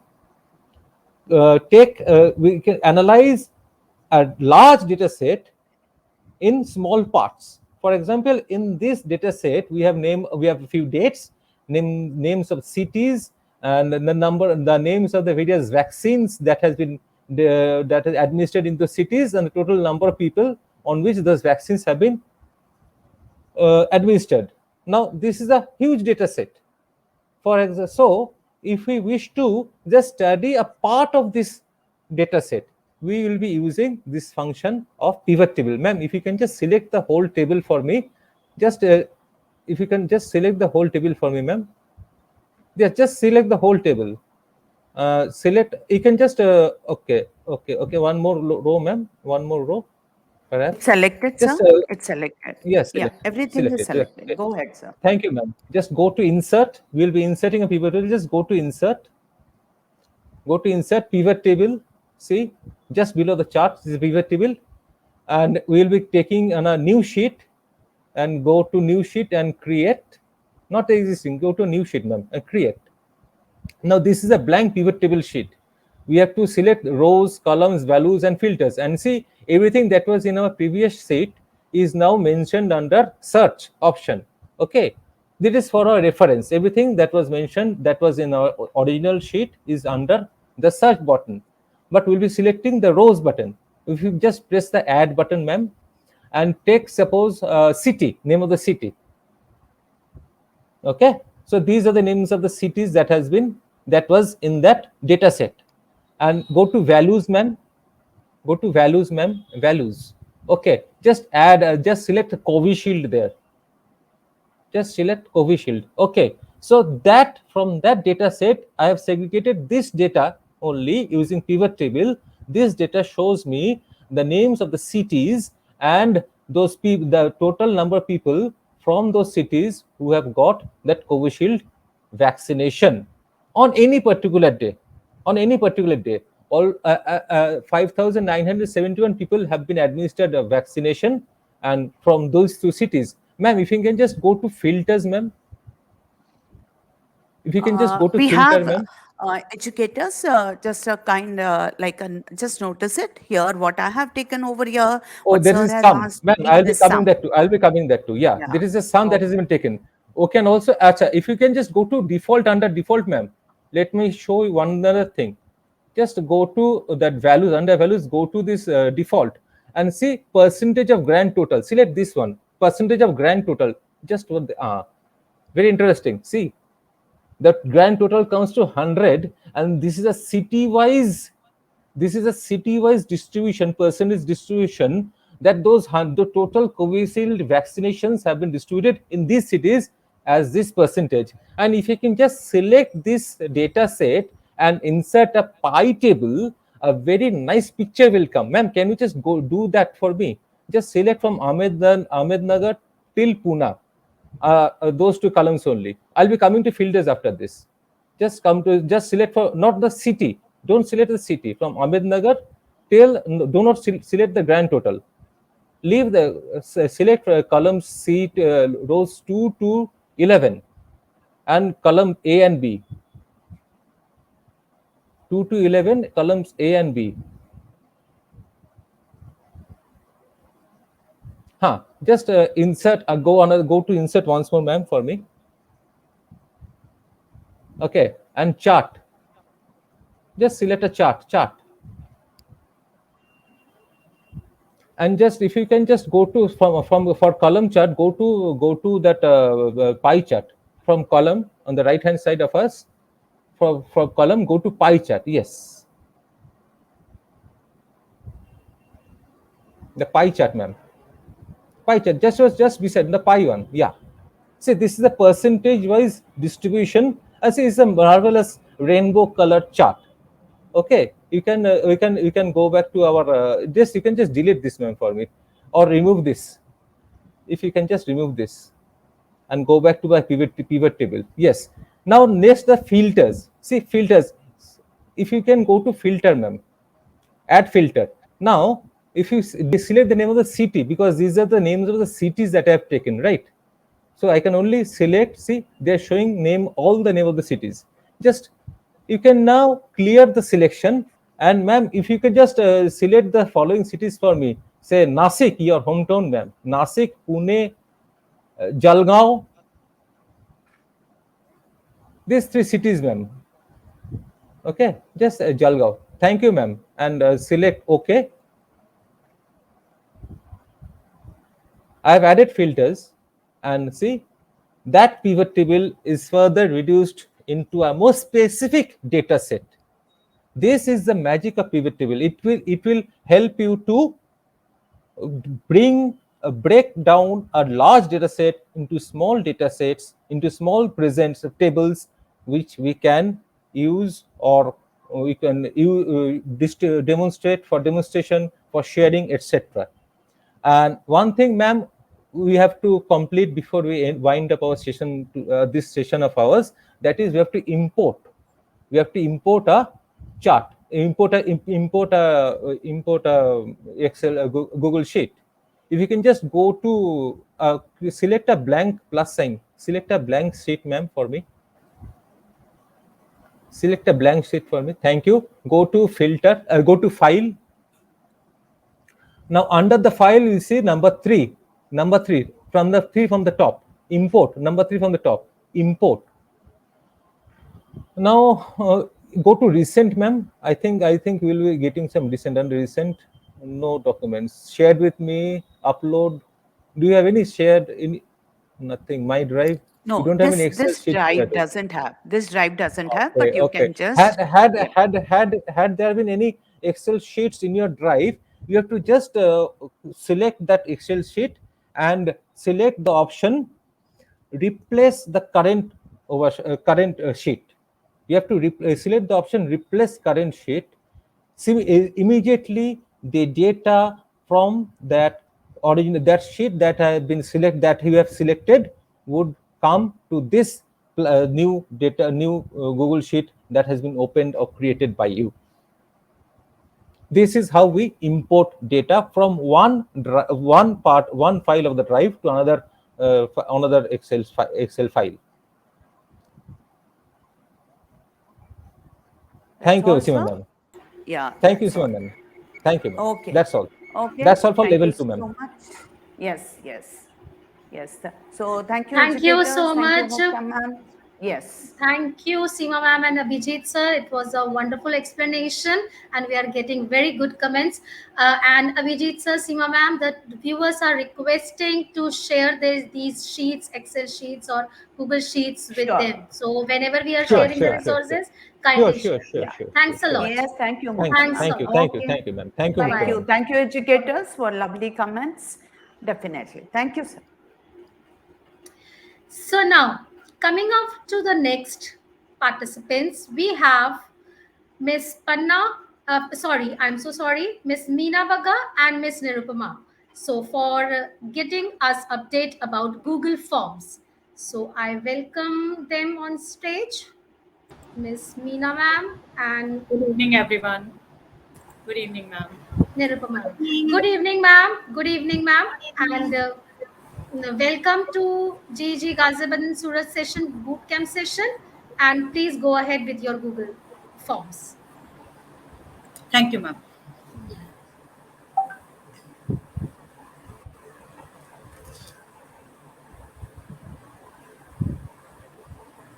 Okay, hello Meena ma'am.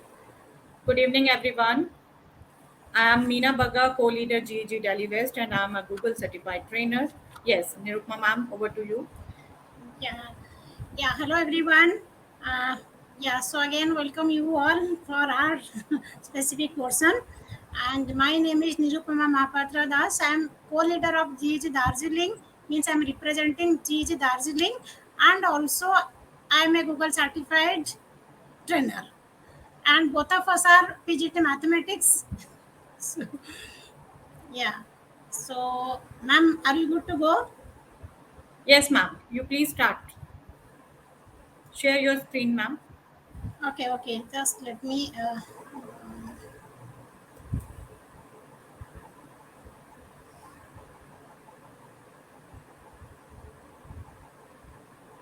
Just,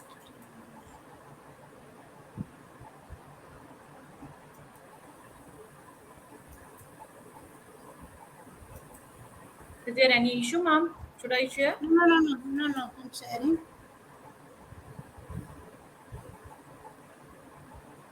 Yeah, is it visible? Not right now.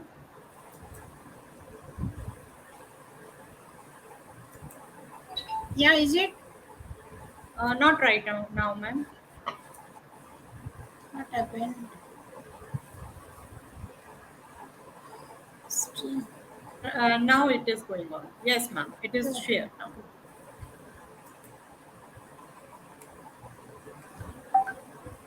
Yeah, so we already have introduced ourselves.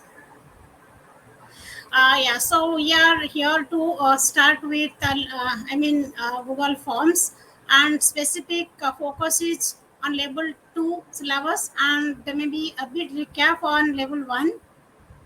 I'm not going to read out in details because of time constraint.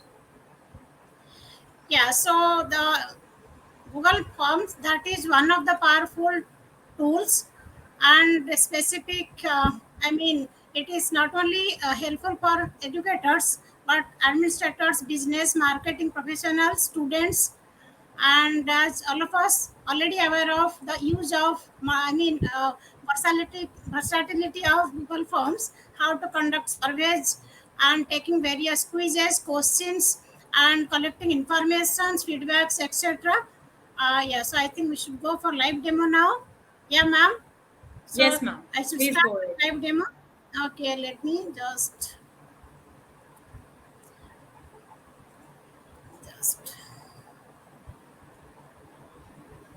yeah, so to start with how to create Google Forms.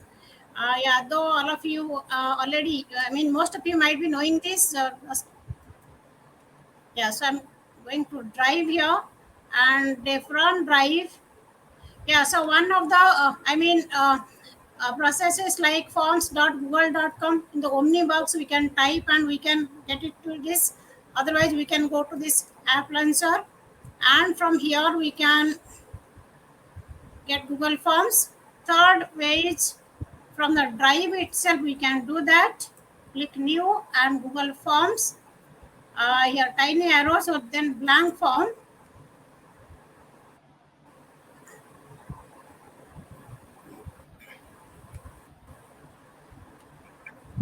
Okay, so we are getting untitled form. So suppose I write here general knowledge quiz.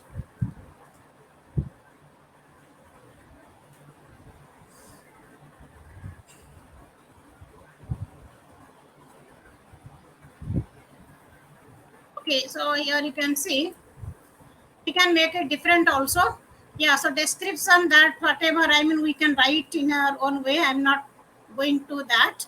To add any question, this plus sign. Okay, so maybe I can write start with name here. Okay, then okay, plus. So yeah, so as you already are, I mean, covering level 1, yeah, so here we can have lots of options. You can see this multiple choice. When you take a tiny arrow, we have various types of questions we can include in Google Forms. Short answer, paragraph, multiple choice, checkboxes, drop down, file upload, etc. Okay, so now I will be starting with file upload and images. So short answer already you are aware of. Like for example, here I have written name and automatically Google gives me the option short answer text. Okay, so if I write here, suppose for example, I write here what is the uh, yeah, which one is Indian flag? Just putting it which just one is Indian flag. Just let me take it from here. I already have written some questions.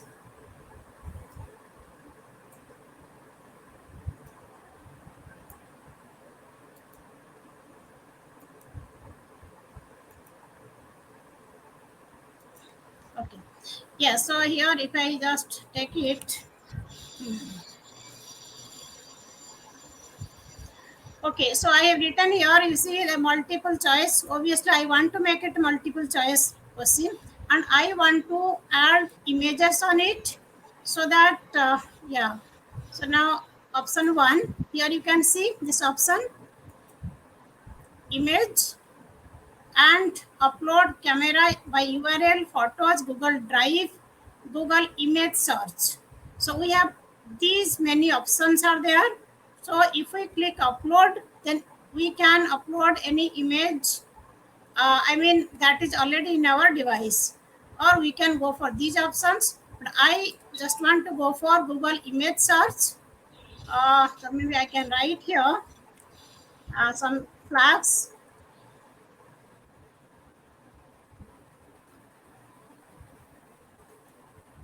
Just okay, if I just, and here I can take this one, insert, then I can go to next option. So like this now I can give 4 options. Okay, again I go for Google image search.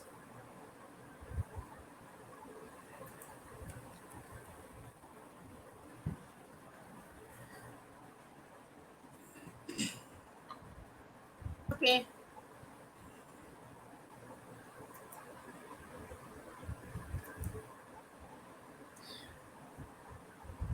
okay, so this is how we can add 4 options, various options we can give. So I just wanted to show here how to I mean insert image as an answer. Okay, so out of this I have given 2 options. Likewise we can add more images also, right? So like I can show here one. Okay, like this 4 images. Okay, so one of the options we can select. Similarly, any sort of questions like this, now who is the mathematician? Suppose, for example, Aryabhatta, we can insert images and we can ask us questions to our students. Okay, next type of question. So, like as already we are aware of from level 1, how to add multiple choice. This is one of the options. Check boxes, drop down. Ma'am, should I go for all these things? Yeah, straight I want to go to file upload. Meena ma'am? Yes, ma'am. Please go for file upload. Okay, so We are because all supposing these everyone things. knows these type of questions. Yes, Okay, we are so lagging okay, behind so with the time. like your next, how to upload file, because for various instances, like for example, we are collecting information from the students. They want to upload any project, or they want to upload their photograph, or we want to collect any certificate, Aadhaar card, etc. So for such purposes, now when we collect informations or when we are asking them to upload their project, so we want such types of options to be included. Okay, so by the time you click file upload, you can see the yeah, the message files will be uploaded to the form. form owner's Google Drive. Respondents will be required to sign into Google when file upload questions are added to a form. Make sure to only share this form with people you trust. So with this, so let me continue. So the moment you continue, we can see here, allow only specific types of files. Suppose I write here, upload your project.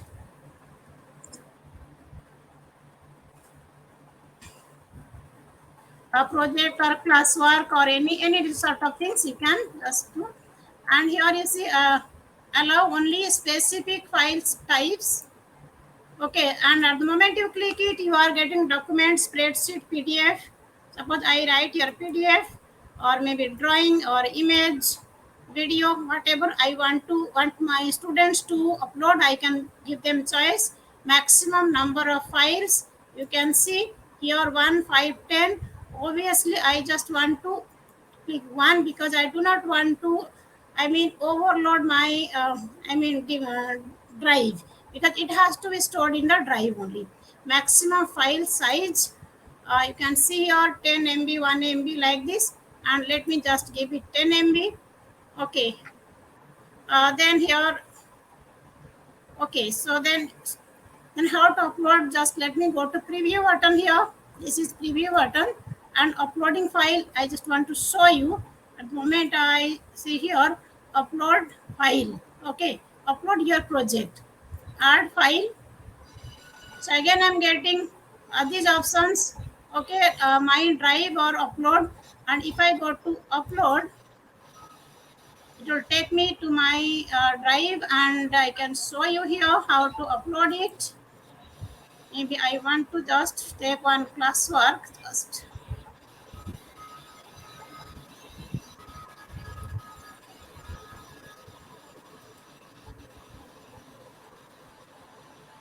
So this is how your students can upload their class notes or any subjective question also that can be done. Is it clear? Yeah, so let me go back. Okay, so this is the way we can upload files, and also we can add uh, that image sort of things. Okay, next thing I just want to show, this going to, yeah, so whenever we are collecting responses from the students, how they should send the response. Okay, here you can see questions, response, and settings. If I go to response, here I'm getting, I can go to settings also. Yeah, so response, you can see here, three dots, select response destination. uh, yeah, so if I select this one, create new spreadsheet, create. Okay, spreadsheet linked. Otherwise I can just click here also, and from here I can show you here also. Okay, so you can collect the response here. Okay.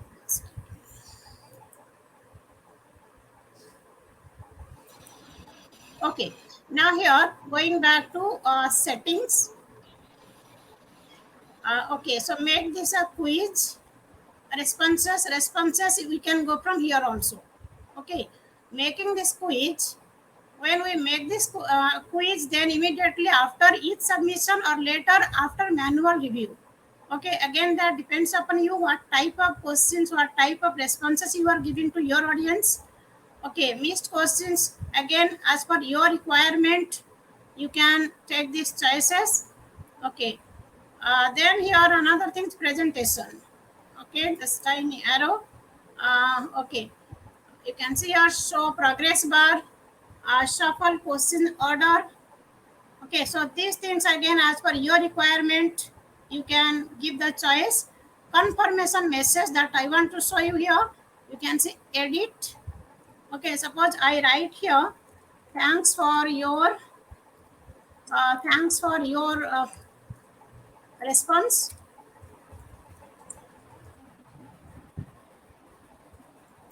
Okay, then I can save it. Okay, Okay, so next thing, just I'll go to preview and show it later. Okay, show link to submit another response. Again, you can check or uncheck it. Yeah, if you want what type of feedback form, or you are giving any question to your students, view result summary. So yeah, similarly, yeah, defaults. Here you can see form defaults. Collect email addresses by default. If I click this, you can see one, I mean, automatically it will be added here. Okay, just going back. Okay, so your question default again here, make the questions required by default. I have not done it here. I can done it. I can do it from here, or otherwise I can do it manually also. But if I just click here, not check here, all the questions will be mandatory. It means after answering question number one, only you can go to question number two and so on. I think you are aware of this. I don't want to take the time here.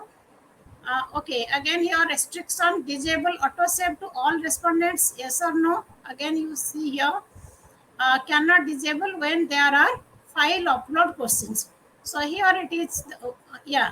So auto save options, here the restriction is in this case, because we have file upload option, we cannot disable, yeah, sorry, so cannot disable when there are file upload questions. So without, I mean, if file upload questions will not be there, then this option will work.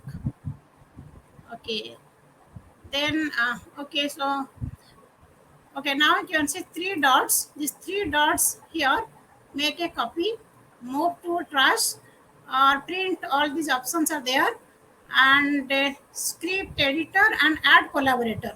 And whenever we are working in collaboration, which is the most beautiful feature of all the Google tools, so we can add collaborator from here. We can add, I mean, we can just write the mail, or we can anyone with the link. Okay, so that depends upon yeah, add people and groups. Okay, we can go, you can see the gear button here. Yeah, editors can change permission, viewers. So I think this you know already. I'm not going to this. So another option in setting here also we can go for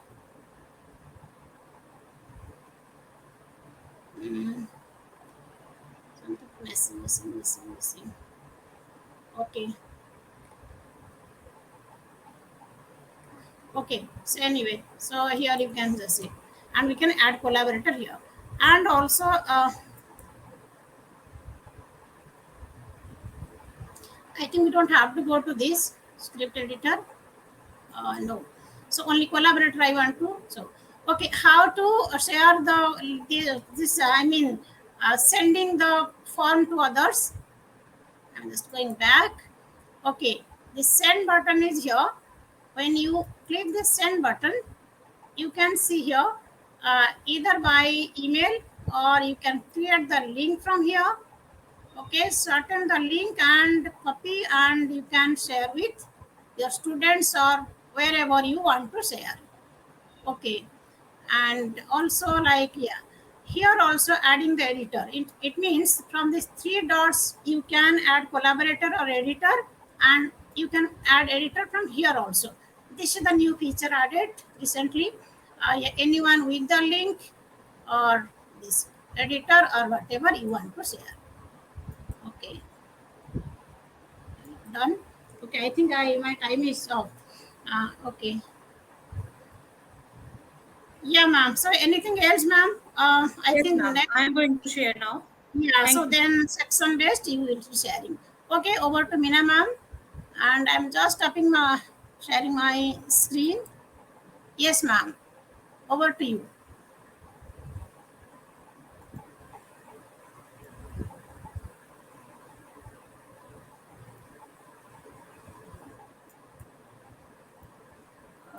Mukta ma'am, is there some? Yes. Is my screen visible, ma'am? Yeah, yes, ma'am. Yes. Now we are going to discuss how to create sections and use section for our purpose. You can see I have just created a form for this purpose. I have created a test for class 6. You can see I have just asked some main points from the students, and after that I am adding questions. In questions, I just want, there are 5 questions in all and 2 have internal choices. I want to give internal choices to students in 2 questions. What I will do, first question, I have just created multiple choice normal question. Second, I have created a normal question. Third, I have created a normal question. In fourth and fifth, I want to give choice to the students. You can see I am asking student, choose the question you want to attempt. They can either want to attempt A or B. If I go likewise, after that they will observe this fourth A, options of this fourth question, and option of this fourth B part here. But if I go likewise, student have to attempt each and every one. There is no choice right now. What I have to do, after giving my choices, I have to create a section for each type of answer. How I will create a section? Just clicking on this question, you can see the blue line here. That means this question is selected. I am choosing this section part.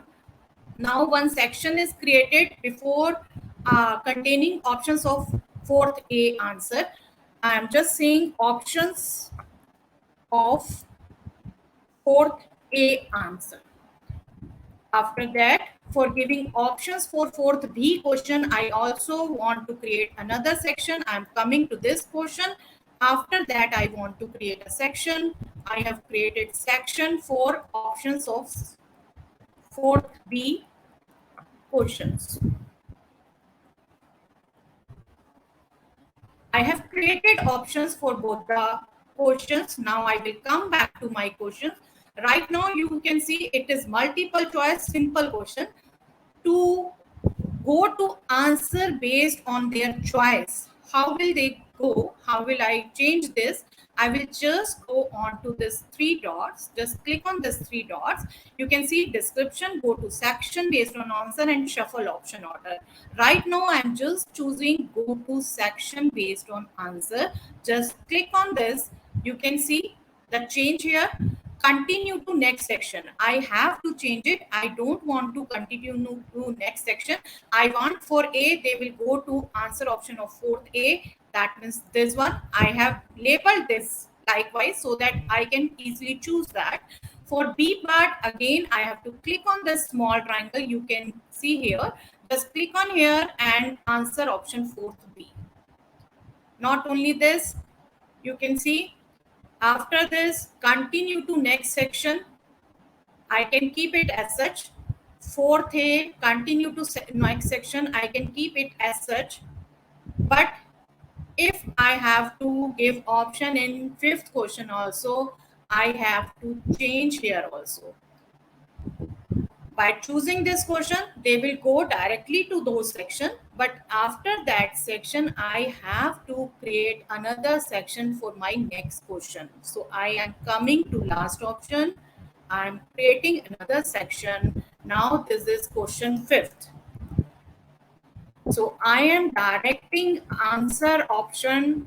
Otherwise, after fourth A, student will go to fourth B. I have to come here. You can see continue to next section. I have to change it. I'm taking that to question fifth. For fourth B options also, I am taking them to question fifth. For question fifth, I am again going to give them the option. They can either choose this question, they can either choose this. I'm going to repeat my steps. Let me just quickly repeat so that you can understand very well. After coming to this question, I am creating a section for answer options of A.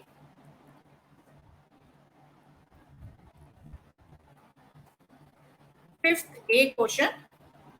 And coming to these options, I am again creating another section for answer options of fifth B. Otherwise, they have to attend each and every question. I have to restrict their direction. Again, I have to come back to question fifth.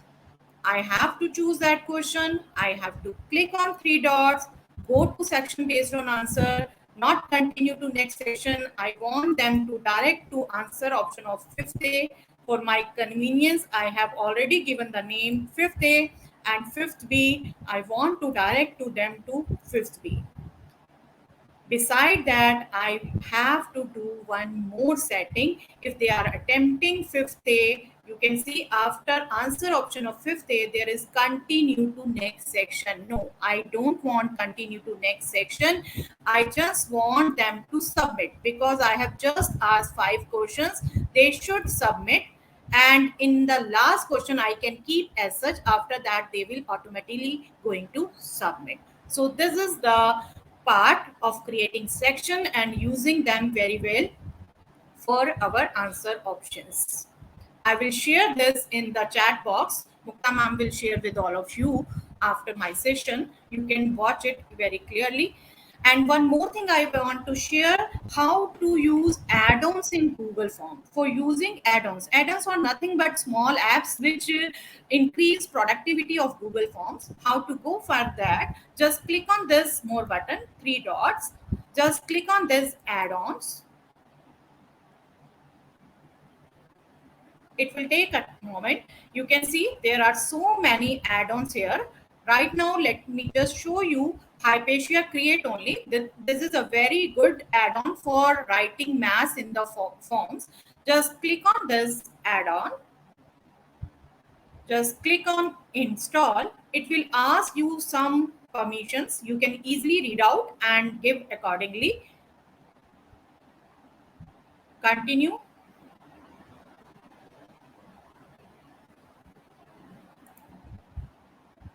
Right now, I want this account only. Allow. You are to give the permission if you want to, and it is very safe. Otherwise, you can read the instructions given to them. It is now here installed. Just cross this. Just come back to our form.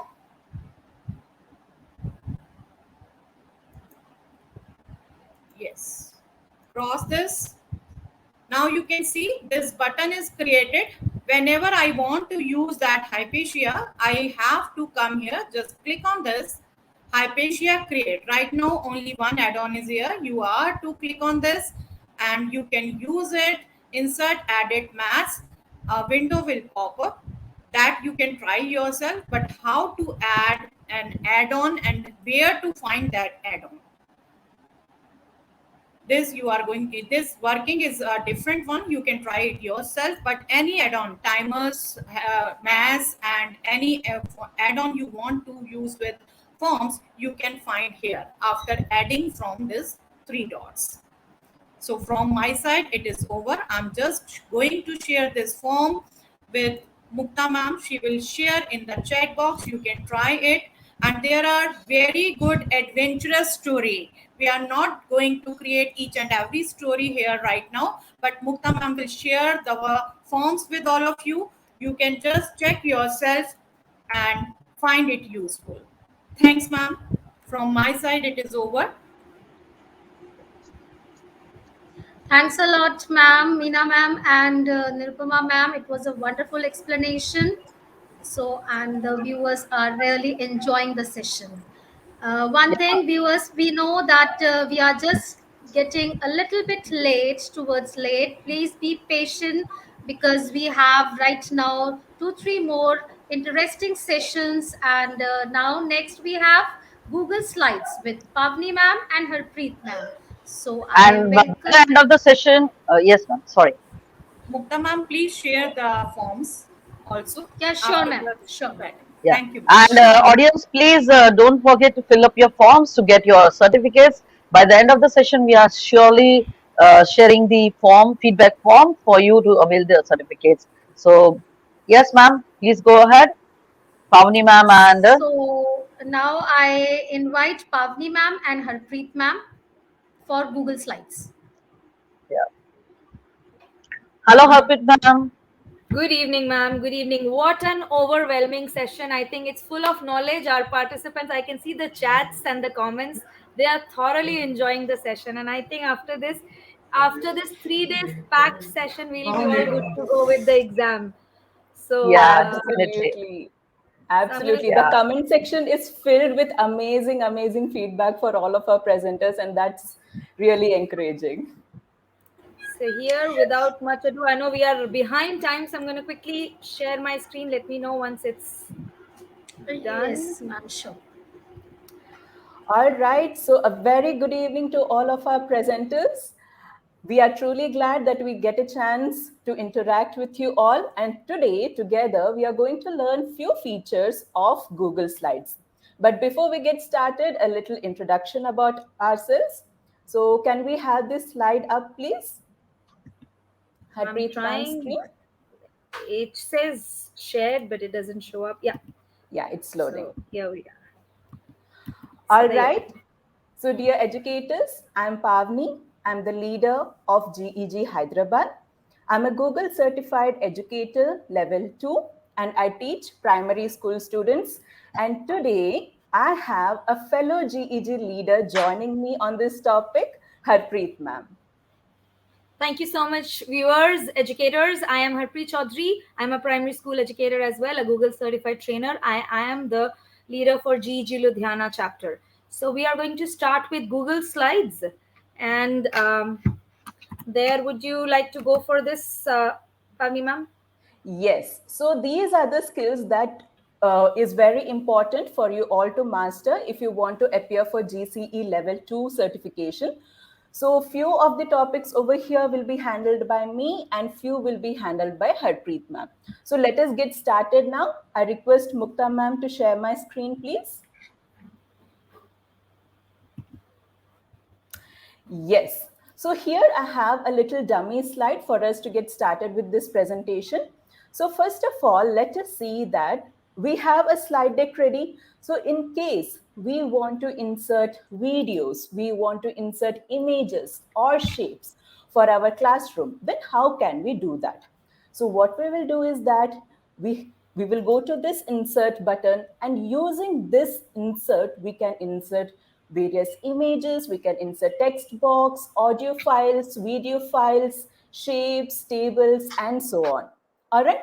Now, since this is a slide which I have prepared for my grade 2 students, which talks about animals, I want to insert a video over here. So I will click on video. Now, if I want to insert a video here, I can insert it from my Google Drive, or else I can insert directly by URL. Or in case I don't have the URL, I don't have the Google Drive, I can directly search on YouTube. So I want to insert here a video which talks about types of animals. I want to first discuss on the various types of animals, show them a little video, have an energizer in that form, and then get started. So here I have typed in my keywords, and here I have the various videos. So I find this one to be interesting. So I select that and then I insert it over here. So here is my video. I can adjust its position, and then over here on the right hand side, I can select whether I want this video to play on click. I want it to play automatically when the slide loads, or I want it to play manually. I want it to play on click, so I leave it as it is. All right. Yes. So now if we see over here, this video is of 4 minutes 27 seconds. But sometimes it happens that we don't want to play the entire video. We just want to play for 1 minute or 2 minutes or so on.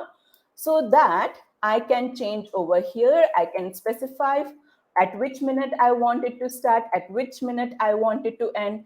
I can mention whether I want to mute the video. So all those formatting options which we want for the video, you can find it over here. All right. So this was about video. Now suppose that I want to insert some shape. So again, I will go into insert, and over here we see that there is an option to insert shapes. We can insert various shapes, arrows, call outs, equations, and so on. I want to insert a triangle for some reason over here. So I have clicked on triangle, and I just make a triangle over here. If I want to increase the size, I can just enlarge it, or else if I want to decrease the size, I can just decrease it. If I want to play around with the shape of this particular triangle, then do you see this yellow dot right over here?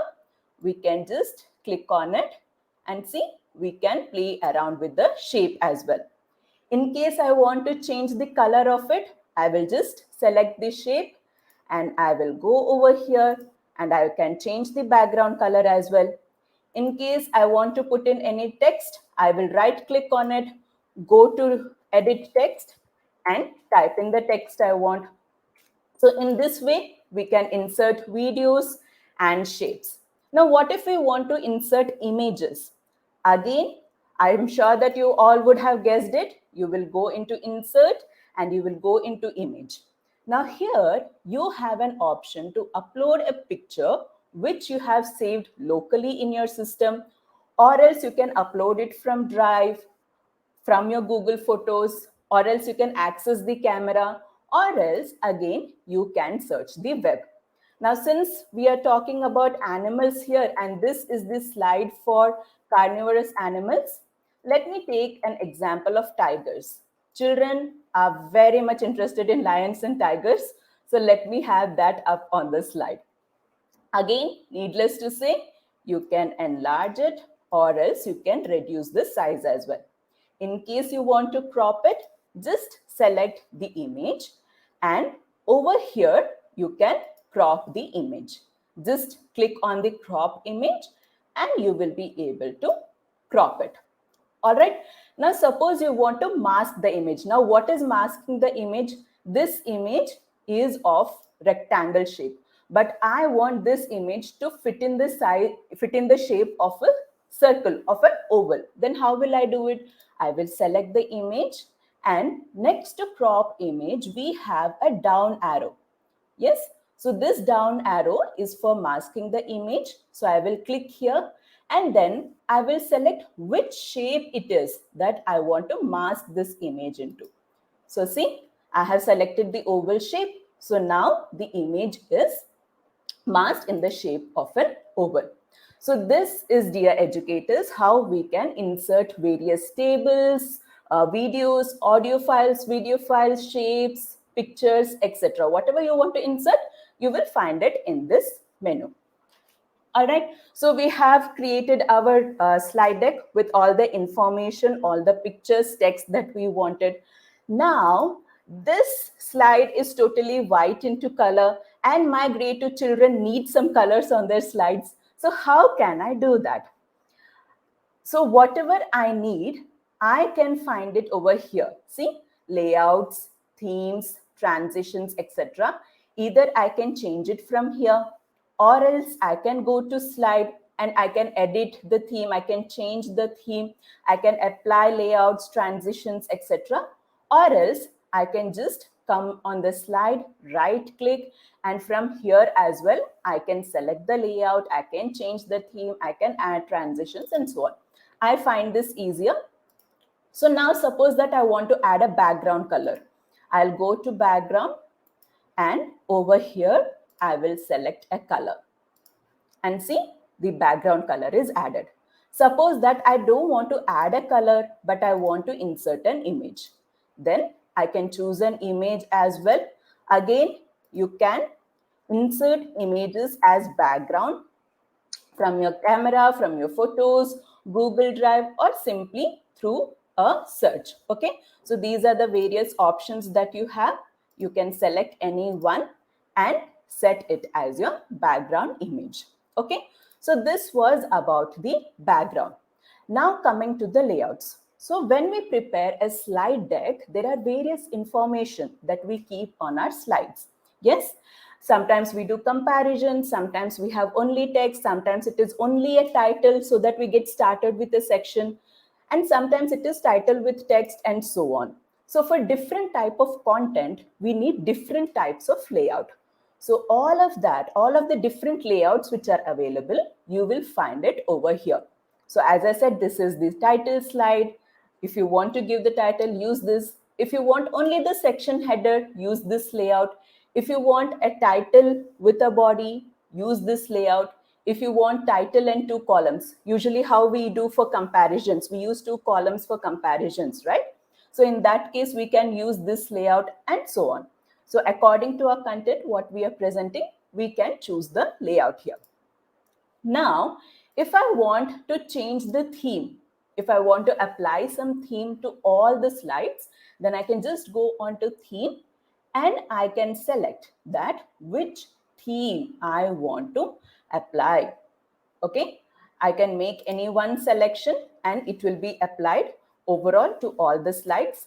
In case I don't want to select any one theme from over here, then I can click on import theme as well, and I can use any other theme also. Okay, so we have done background, layout, theme, and now let us look into transition. Okay, so what is transition?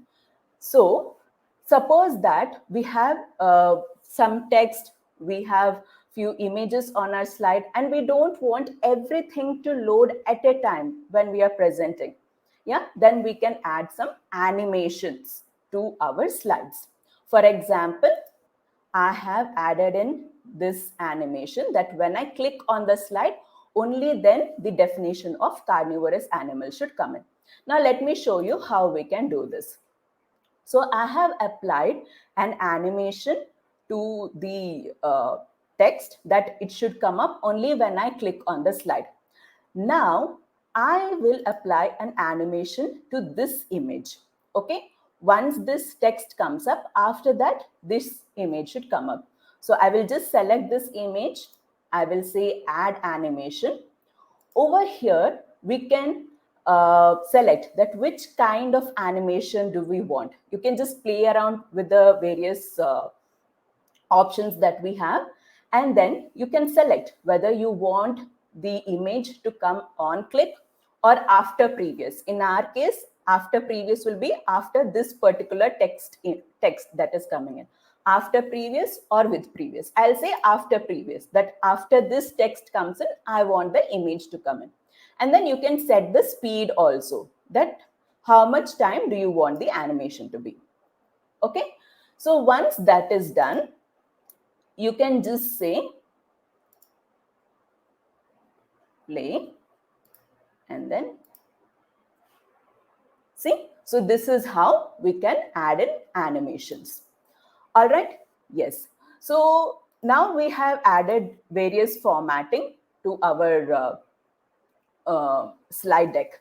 Now suppose that you want formatting. I suddenly decide that I don't want this font style, I don't want this color for my titles. I want all the titles to be red in color. The font size should be a little more. Basically, I want to change the formatting of all the slides. Now, suppose that you have 20 slides in your slide deck. Now, there are two options through which you can do this. One is go into each and every slide from your slide deck and change the format of the title, or else you can use the master slide. Just change the format in the master slide and it will reflect in your whole slide deck.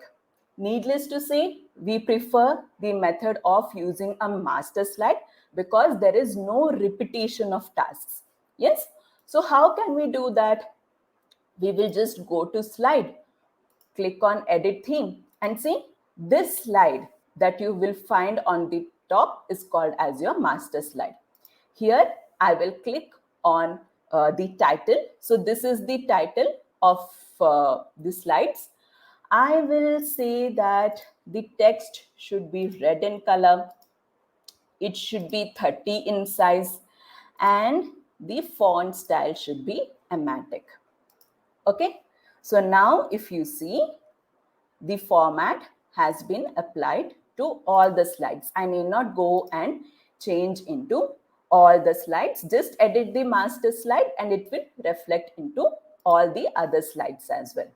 All right, so we have done insertion. We have seen how we can change backgrounds, change themes, add layouts, add transitions, and we have seen that what is the use of master slide and how we can edit master slide.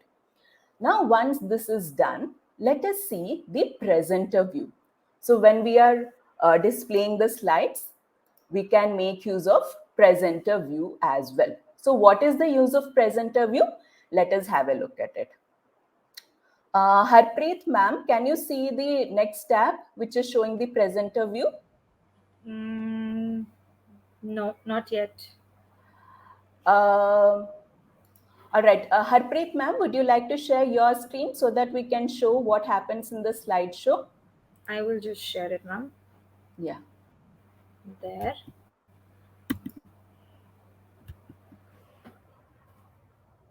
So here, if we are on the presenter view, Yeah.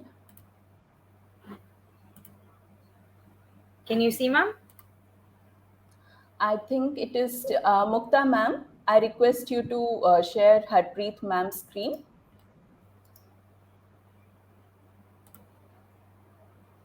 Yes. So this is the presenter view, dear educators. So as you can see that in presenter view, you will be able to see the speaker notes. So what is speaker notes? We can add speaker notes to each and every slide at the bottom. So when you're presenting it, you can refer to the speaker notes. Like for example, in my slide, in the second slide, I had added a speaker notes at the bottom that first have a discussion that what are the eating habits of animals, and then show the video. So it's something like that. Whatever notes you want to have, you can keep it in speaker notes and it will come up over here. You can keep it check on the timer as well. And then, yes. And then at the bottom, you can navigate to different slides as well so that it is easier for you. Okay. And along with that, there is another interesting feature that we have over here, that is audience tools. Through this, we get to conduct a Q&A session with our children.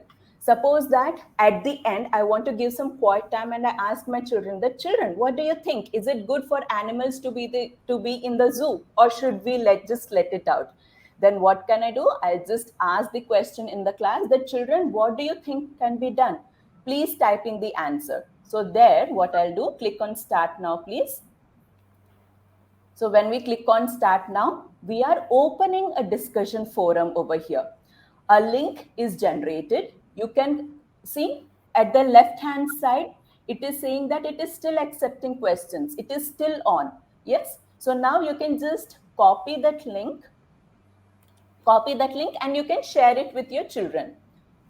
Yes. So you can just copy that link and you can share it with your children. And then your children will be able to send in their answers.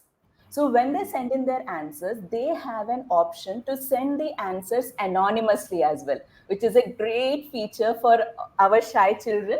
Yeah. Yeah. So you can, yes. So you can ask anonymously as well. And once they type in over here, it will be reflected in your screen. So Harpreet ma'am, why don't you go ahead and type in something? What do you think? Should animals be kept in zoo or should they be just let out in the open?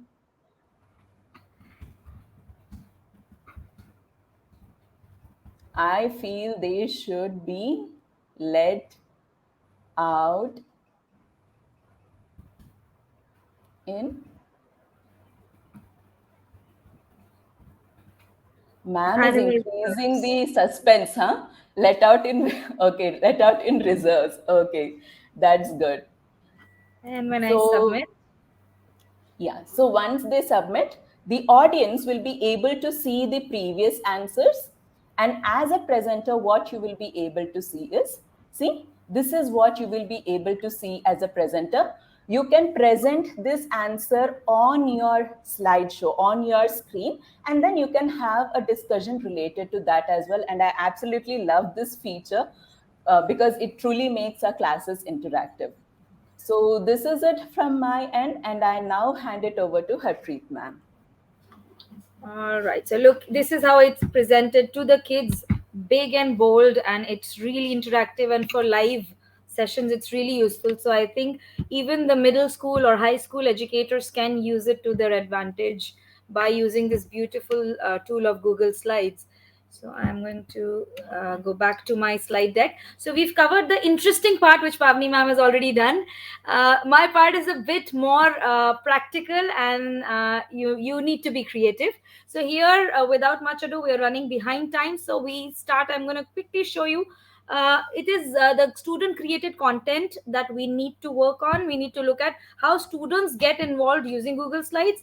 We're going to look at the ways to assess them, how we can make digital lessons through hyperlinking and making it into digital books using the same tool of Google Slides, how to insert flowcharts and making animations, which Pavni ma'am has already informed you. Just a quick note, whatever we've looked at in past 15 minutes is already more or less similar in Google Slides and Google Forms. Also, some features are same. Google Docs, the way, the method, the menu, the toolbar is more or less the same. If you master one, it is very easy, and Google, like, it is self-explanatory, it is beautiful and self-learning tool. So here my first student created content is what we recently had, a class trip that went to Missouri.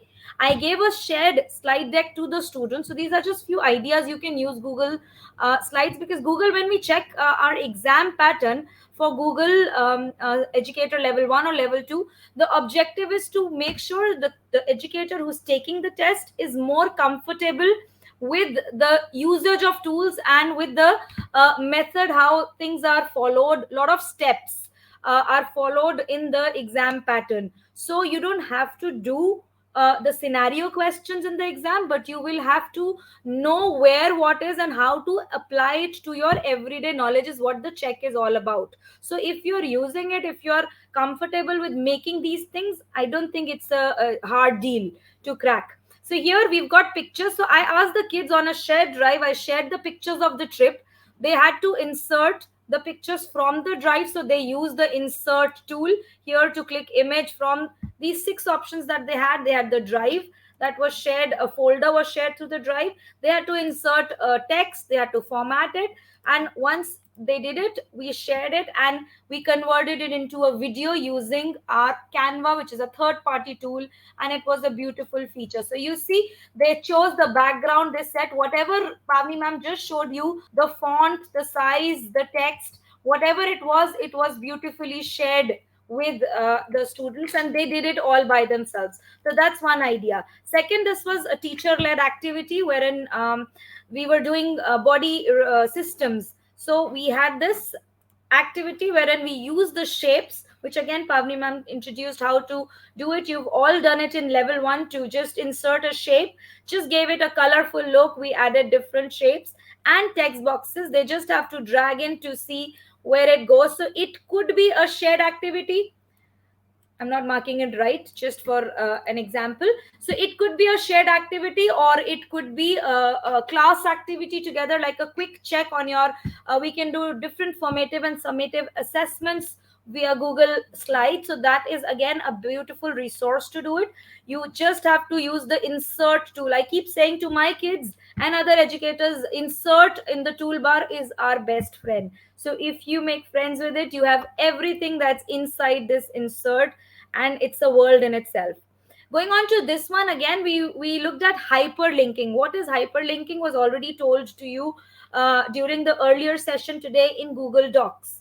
So hyperlinking basically is you select a particular set of text and you link it with either the slide, like we used to do in other Google tools. So you just link it with a slide within the same deck, or you link it with outsourced Google or any other website for that matter, or even to an other Google tool, which could be a Google Doc, a Google Form, a Google Sheet. So the kids, it's a lesson in itself. So if you look at it here, I've got a lesson wherein they have got this story that they will read, a book that we would study over the year. This is a teacher's guide, which is a Google Doc. So it is hyperlinked. So hyperlinking basically, simply if you saw, sorry. So hyperlinking is basically this text is highlighted with an underline, and there's a little hand that shows, which tells you it is a hyperlinked document. We'll just check. We've got some concepts here. It also says where you see a pencil, how you exit. So there are instructions for any other educator to use it. You've got little text. So we are just using colorful background, putting images, putting square boxes, so shapes, using all that to create our resources. Now here again, these chapters are hyperlinked, which means the slide is itself linked with other slide numbers. So here, if I click on this, it directly leads me to chapter 1. If I go back, I go to chapter 9, it takes me to chapter 9, and I can go forward to chapter 9. I've got vocabulary where it says pencil. I made instruction in the beginning for anybody to use it. Wherever there is pencil, you exit out of the presenter mode and you click here. There's a text box given, and you write your own characterization feature or whatever is asked for. So it is really practical. You can give it by groups, so 4 people working in a group, so make it more effective, or you could just work as a big class activity for students. Now here I also linked it, so we have some quizzes in my doc. So you remember, if you saw the first slide that I showed you here had the teacher resource, which was a Google Doc. So that was a doc in itself. So here it was a doc in itself. So this is what it opened to. Once I clicked on it, here it says chapters. I click on it again. This document, which is a Hyperdoc, that's where the name came from. You just click on it and it opens into a third app, which is a forced copy. I need to make a copy. So the child, when you're sharing it to a student, you are making them make a forced copy, so your original document is retained without disturbing the setting or the originality of it. So here, once they make a copy will be named to them. If it is via the Google Classroom, it is shared, and they open into Google Form. So we started from Google Slides to Google Docs to Google Forms. Is there a question? I heard some sound. Yes, ma'am. There is a request because the screen was not clear. So there was a Oh, request to make it clear just. is that better now, ma'am? Is it visible? Yeah, still a bit. Yeah, now it's okay. Yeah, thank Okay. you. So, Carry on. yeah, thank you. So here, that's again, we are linking each and every tool to the other one to get to our feature. So it's a whole lesson itself. It really allows autonomous attitude in children. They become independent, they work. It even works. I teach grade 4, 5, grade 3s, so it really works with them. So you can imagine what worlds can it open for you, what doors can it open when it is for the middle school, high school kids. Even the small ones can have a lot of fun with group activities together if you have access to resources. So now a quick check on how to create this. If I go back to my main slide deck, let's say I have this, I want to Hyperdoc. Now what is this? So I have, let's say, this text I want to Hyperdoc. I go to maybe this link. It's an external website. I take the link, I go back, I just have to select the data I want to hyperlink with. And on the top, on the menu bar, you have this little chain that says insert link. Again, very easy to hover over icons. If you don't know what it is, you just hover the mouse and you get to know what it is. So there are options. Either I can link it with the other slides, which are just 4 slides I have in this slide deck, or I can link it with some external source. I want to link it with my presentation or my website. Here I click on apply, and you see the text has changed totally, and it has become, if you can see, it has become a hyperlink. Now I click on it, I click on the link itself, and it opens to a website which is external to my document. Now here, if I have to, let's say, link it with the slide deck and a slide within it, I will click again on the text I want to link it with. Same way, but this time I will just change it to the slide number I want. So I maybe want to go to, let's say, slide,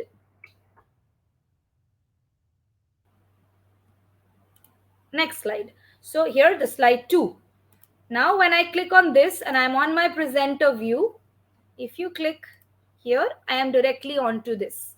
So this is how easy hyperlinking is to the same slide deck, to another Google tool, or to an external website. So there are ways to hyperlink. It just depends on how creative you are and how creative you can get to make your lessons interesting. The last one here that we look at is our flow charting. Now here I want to create a flow chart. Let's say I will just close the extra options I don't need. So I'm going to open. Okay, let's save time. I just go on to a new slide. I don't need this, any of this. I am making a flow chart in my class. I click on insert, again my best friend, the diagram feature.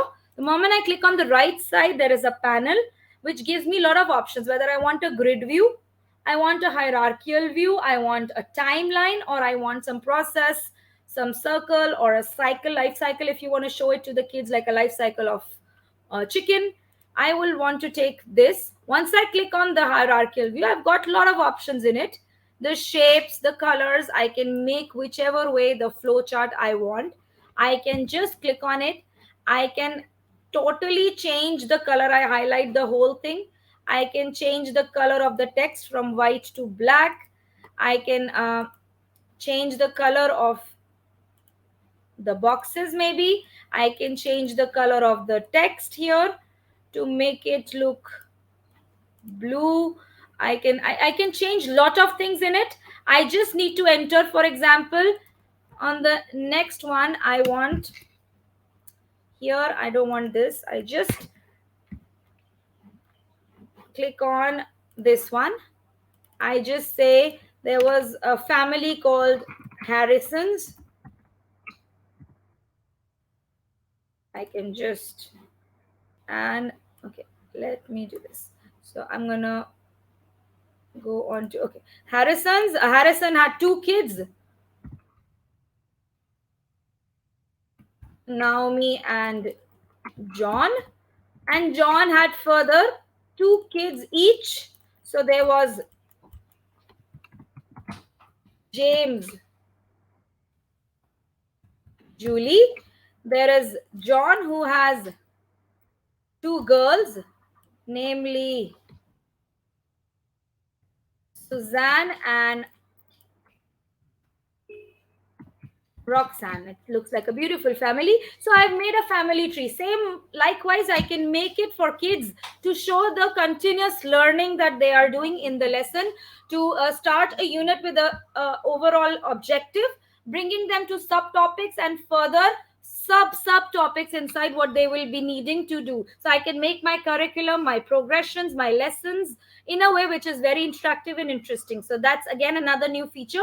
You've got other features when you go into it. If you go by menu, you've got a lot of things that you can explore. I can also go to download and download my whole slide deck as a lot of options. So it could be a PowerPoint, I could download it as a PDF, a JPEG file, a PNG. I can do that. Second, I can do a page setup, which is again an interesting feature. You can customize your page size. So here it is 20 by 11.5. Let's make it 11 by 8.5. I want my page to be customized. There are options again given as widescreen, 16 by 9, 16 to 10, 4 to 3. You just click on 11 by 8.5. You see the size has shrunk. So that could be another way. Then you have other options wherein you can explore the add-ons, the tools. There are spelling and grammar check again, dictionary, there's voice typing, again very interesting feature. You can use that. You go and you explore, and it is a world, I will repeatedly say, because I am in love with this.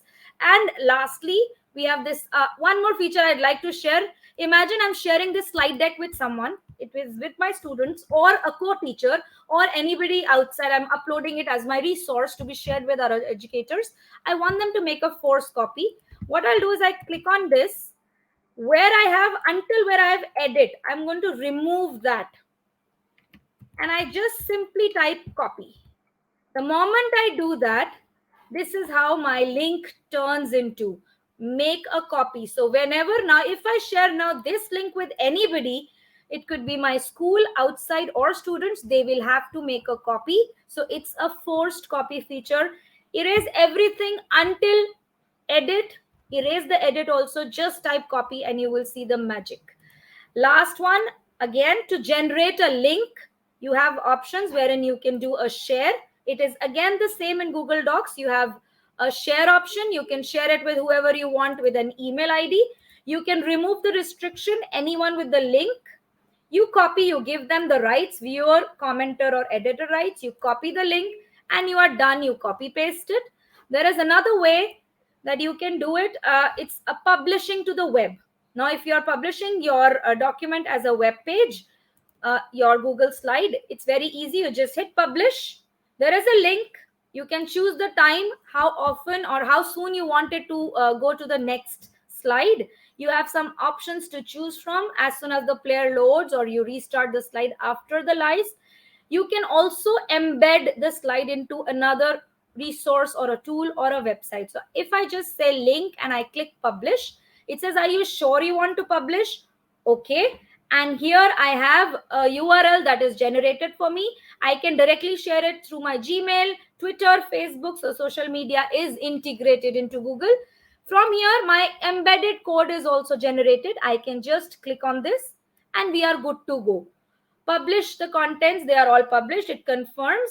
And the same way you can unpublish the document as well. The best part of publishing is once you're done, you don't have to make the changes.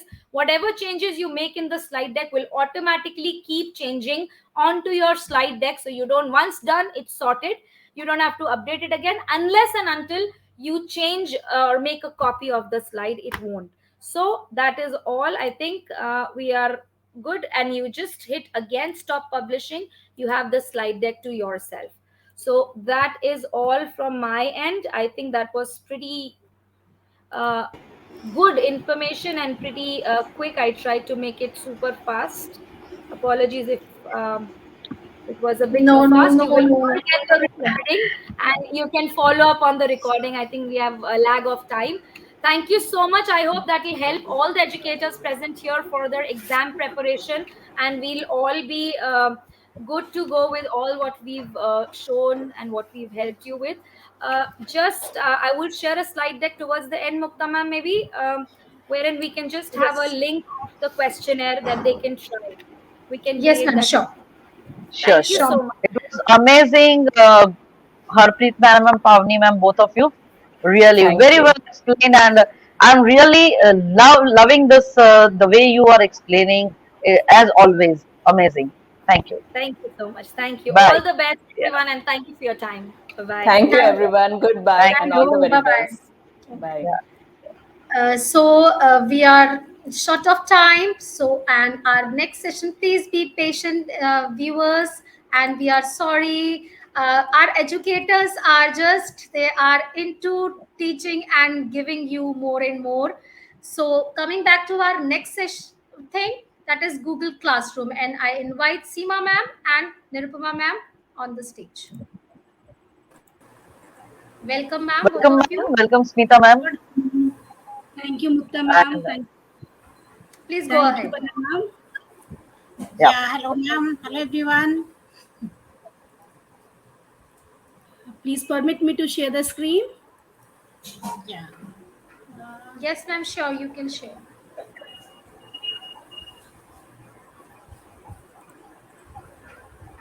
Okay, I hope my screen is visible now.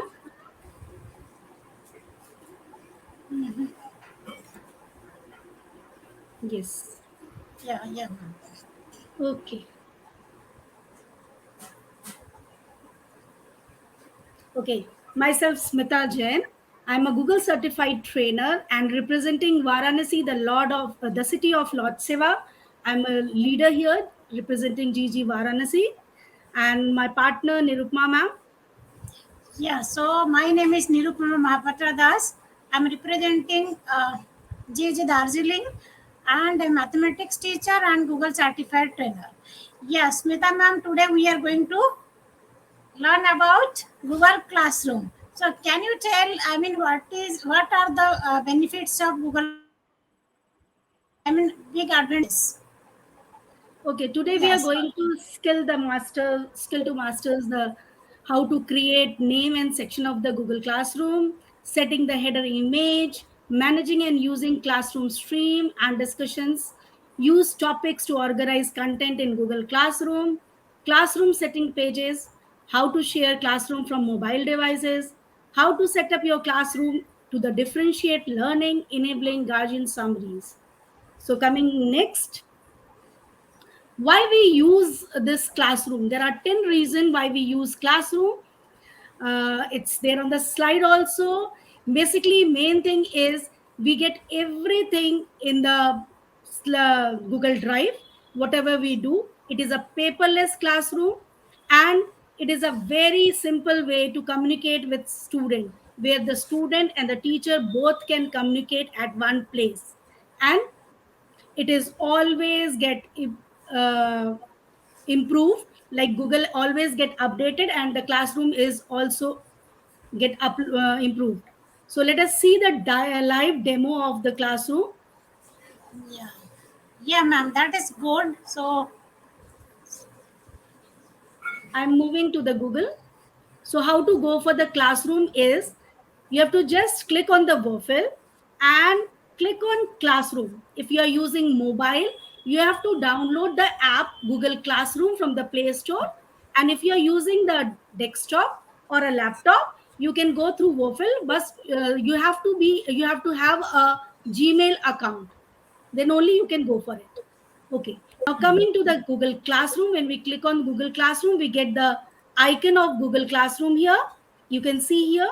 And to create a new classroom, we go to this plus sign. This is the plus sign here. Student have to join the classroom if the student is there. And if a teacher is creating, you have to create a classroom. As a student, you have to join. As a teacher, you have to create. So to create a classroom, just click on create classroom. You will get some rules. You just click on this and go to continue. So you will get this format. Here you are going to write the name of the classroom. If I'm a computer teacher and I want a computer class, I will write computer class. Whichever section I am dealing with, whether it is 6th or 7th, I will write the section.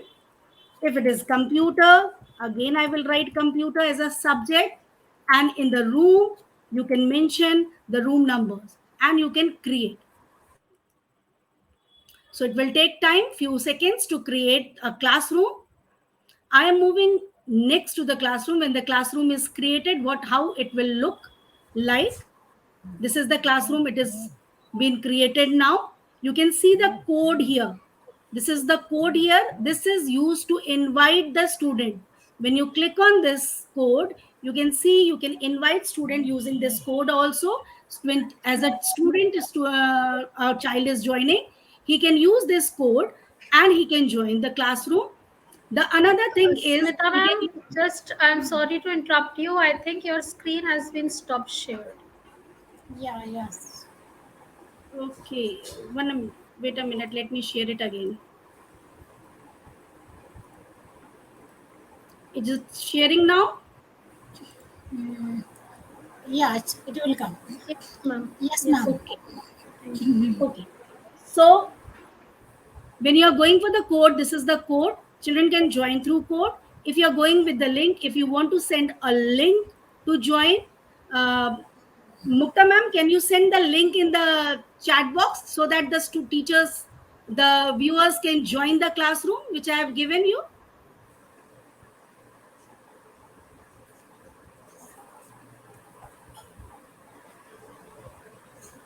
So this was the link from where the student can join.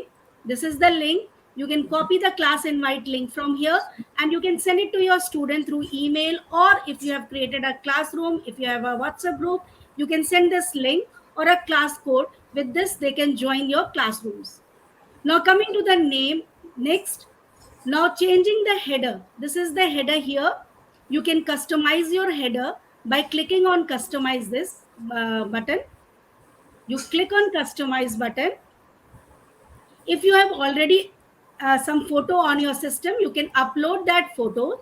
Like I have selected one of the photos here, classroom header. I am changing it.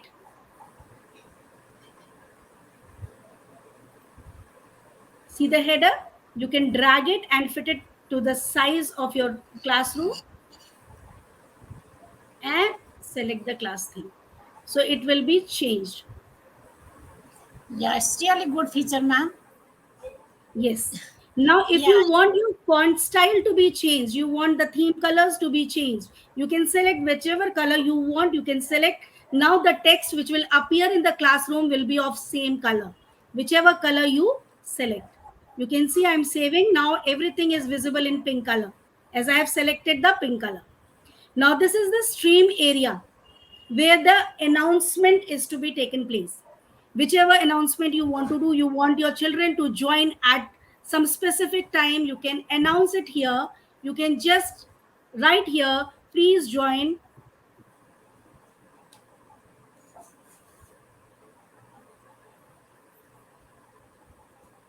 at 4 p.m. So you can post this announcement, and all the students who are enrolled in your classroom will get this as a notification there. You can add any file from your Google Drive. You can upload the file from your computer here.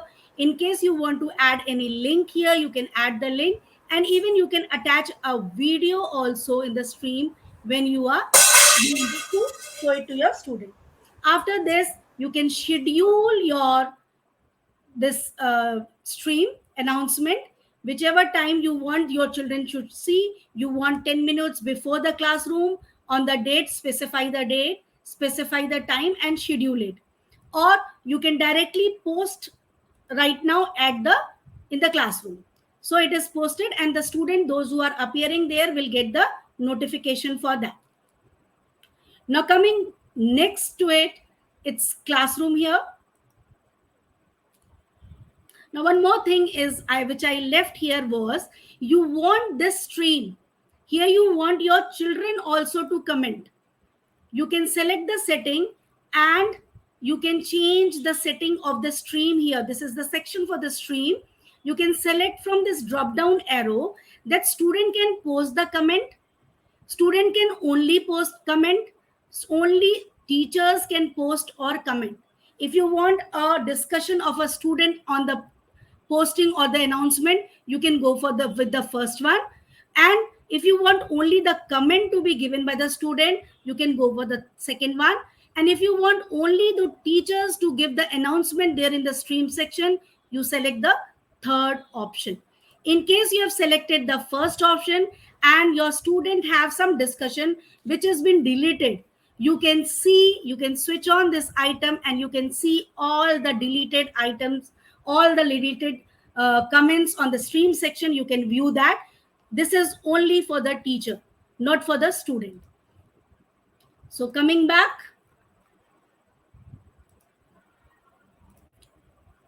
to the classwork now. Now coming to the classwork, this plus sign shows that you can create a assignment from here. So there are many features here. You can select any of the thing. First of all, you have to create a topic here. As you can see, I have created two topics here: understanding and important links. These are called the topics. You don't have the option to create subtopic. You can only create the topic here. Now in this assignment, quiz assignment, questions, material, reuse post. Assignment is the option which we use when we want something from the student side. If we want my student to submit a JPG or a picture or a document or a PDF, then we use this assignment portion. And when we click on this assignment and assign something, you can have to give the title of that assignment, the instructions, what you want your student to do. And if you are attaching any of the document, if you are attaching any of the document, let me upload any of the document from here.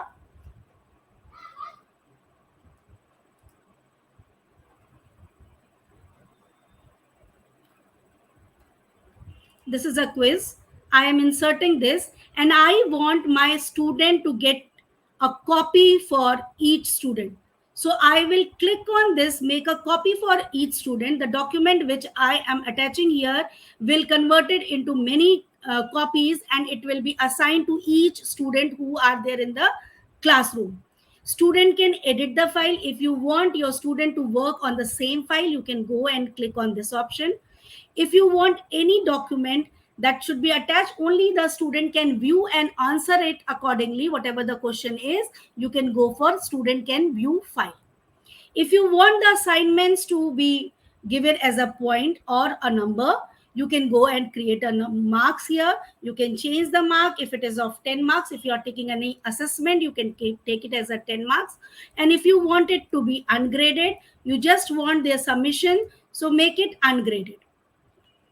If you want to give a due date, like you want your children to submit within a week, you can allot a date here. Date and time can be given for the submission. Then already we have created a topic, so you want the question paper should go in that topic, or you want to create any other topic. From here also you can create a topic. If I write question, this is a topic created here. Now if you want to schedule this paper, if it is a paper, you are inserting a Google form, you are inserting a document as a paper, you can schedule it also. You can schedule this from here and you can go for it. Now coming back to the classroom, it is saved as a draft. I have not used anything. Now with the classwork, now I'm moving to the people. As I have asked ma'am to share the link, invite link, I can see there are many audience who are very punctual and they are concentrating on what we are dealing. So 4 people have joined. You can see here, they are as a student they have joined. If I want to join Nirupma ma'am, I can ask Nirupma ma'am also to join as a co-teacher here. She can join us. I am sending an invite. She will get an invite on the mail. As a co-teacher, she can join here. And with the link and with the code, the students are joining here as a student. You can see here. Now coming next to the grade section. Now whichever thing, like I am just now, this was a new classroom. So I'm moving to another classroom where I have given already the marks and everything. So I'm showing you the grade section. When you give an assignment there and you have to grade it, you can see this is the one place where you can see all the assignments grading, and the student, those who have missed the test, everything you can get at one place, and you can check who has done their work and who has not done the work. This is the place you can get the grading. Now coming to the setting part. This was the setting icon.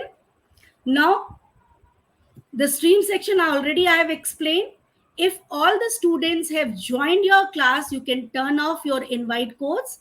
This was turn off, turn on. You can change it. Okay. Now, let me go back to the setting. So this is turned on now. The children can join or the audience can join now. This is the link there. If you want to reset the link, you can reset also the link. Then display the code. You can see the code when it is asked to display the code. You can see the code on the stream section there. And if it is switched off, you cannot see there. See, it is in the big form. You can see the code and you can switch it off. The code will be closed. Now coming to the next, managing link. If you want that your links to be changed, you can reset your link. This is the link by which children join. Sometimes the children used to share this link with each other, and the student who is not there in the class, they can also join there with the permission. So you can reset the link so that nobody can get the link there. Now you hide this. If you don't want your children to see the link, you hide the link. If you want your children to see the link, you can make it visible. Now coming to the grading section. Now whichever marks, as I have shown in the grade section, the marks were there. You want your overall calculation to be shown to the student in a point wise. You can click on the total point. The student will be able to see the points which they have got. If you want them to see weighted by the categories, you can see the and click it on the category. Now how to settle the categories, how to set the categories. It is a grade section here, grade categories. Whichever assignment you are giving, like if I'm giving a graded assignment, it is of 5 marks, I can set it from here. If it is a SDG, that is of 5 point, I can set the grading here. So automatically when we assign a SDG assignment, it will take 5 point as a thing. Let me show you this classwork. I'm showing a SDG assignment here of my student. This is a snap test which was already assigned. Let me show it to you.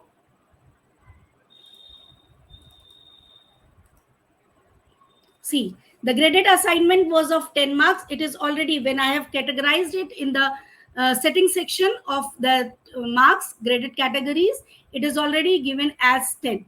And this child has scored 0 marks because he has not turned in anything. So he has got 0. There is a student called Ananya, and she has submitted. You can see the history also here. When she has submitted, when she has drafted, it was the question paper was draft, and within that time limit she has submitted or not. You can check it from here.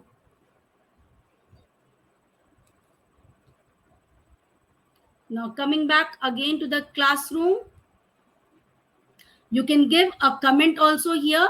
If it is a question paper, if I'm talking about this, you can give a personal comment also here. This is the place you can give a special comment to the child that well done. And if you are using any extension also, you can give a voice message also here. See, the child is getting the message, well done, keep it up. Now instructions are given. It was a Google form. I have linked a Google form here, so it is a Google form.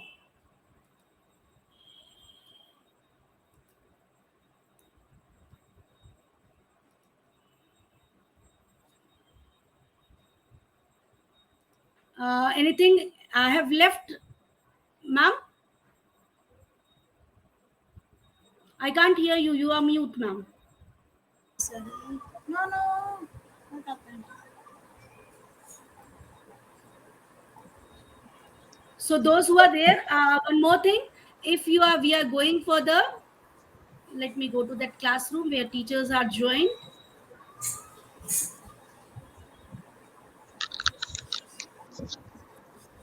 Okay. So I was explaining about the assignment. Now coming to the next, that is material. Material is the section where we post the things where we don't want anything from the student. We only want them to read and go through the materials which are going. So we use material.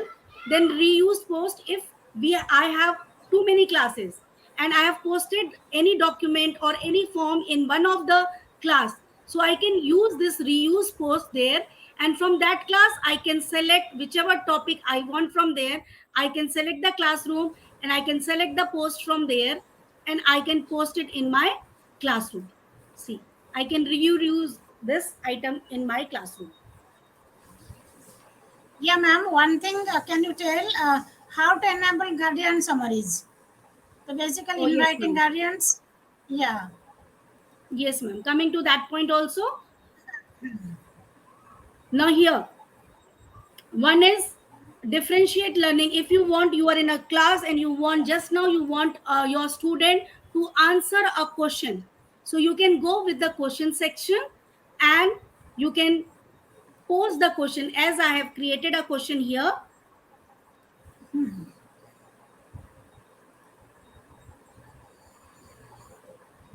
I have created a question here. Are you able to understand the feature of Google Classroom? It is a multiple choice question and you want your student to answer it right now. So you can post that answer, you can schedule it also, and you can post it. The teachers who are as a student in my classroom can answer this as I have posted here. They can answer the questions here. Are you able to understand the feature of a Google Classroom? Then coming to the guardian summary. See, when you go on settings, you have a guardian. It is not here. Let me open the classroom here. If you are going to a school domain, then only you will get that guardian summary thing. You have to enable it here. You can see here guardian summary. If you switch it on, add all the classes you teach to the guardian email summaries. Means whichever the email IDs, the parents email ID is there, they are being added to this classroom. And you can see here, when I clicked on this, you can see in the setting, let me come save. Now you can see here all the emails of the guardians are attached with it, and whatever the posting is given in the class as a email notification, it reaches to the parent also, not only to the student, it goes to the parent also.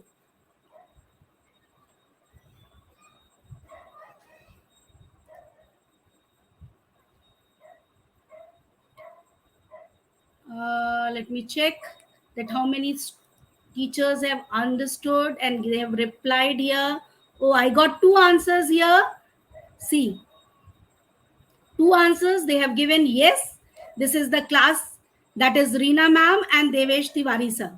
They have given the answer. Yes, they are getting they are understanding the features of Google Classroom. So only 2 reply just now I got. This was all from my side. Nirupma ma'am, if you want to add anything, you can add it on.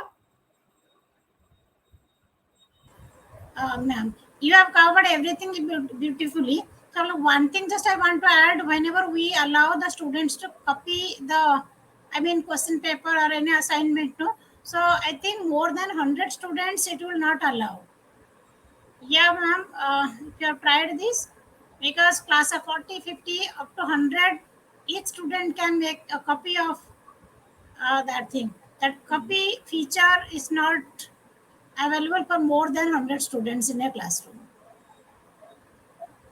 Okay. Yeah. So that was all for Google Classroom. I hope I made everybody understood what are the features of Google Classroom, and all the best for level 2, those who are appearing for level 2. Thanks a lot. We Thank have you for the covered wonderful everything. session.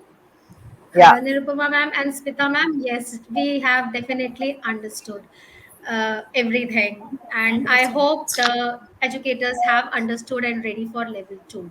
So, Panna Yeah. ma'am, going ahead. Yeah. Thank you. Thank you very much, ma'am. Both of you have really explained very well, which is the most important app which we are using it, and it's a very useful app for us as educators also, Google Classroom.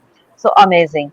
So thank you, audience, for having patiently watching us. I hope you have learned today a lot about many apps, and yet to go with few more, many more apps in next 2 days. So please stay tuned with us. I know we have taken more time today, but then I think it was worth it, because the knowledge what you had gained for today from our experts, I hope you might agree that it was really worth spending time so much with everyone with on our platform. So see you tomorrow once again with few more apps, and the next day as well. Stay tuned for day 2 and day 3, and learn and prepare yourself for GCE Level 2 educators certification. So thank you once again. Bye bye. Thank you. Bye Bye bye, bye. everyone. Thanks a lot for Good night. joining. Bye bye. Thank Good you for night. joining. Thank Bye you. bye.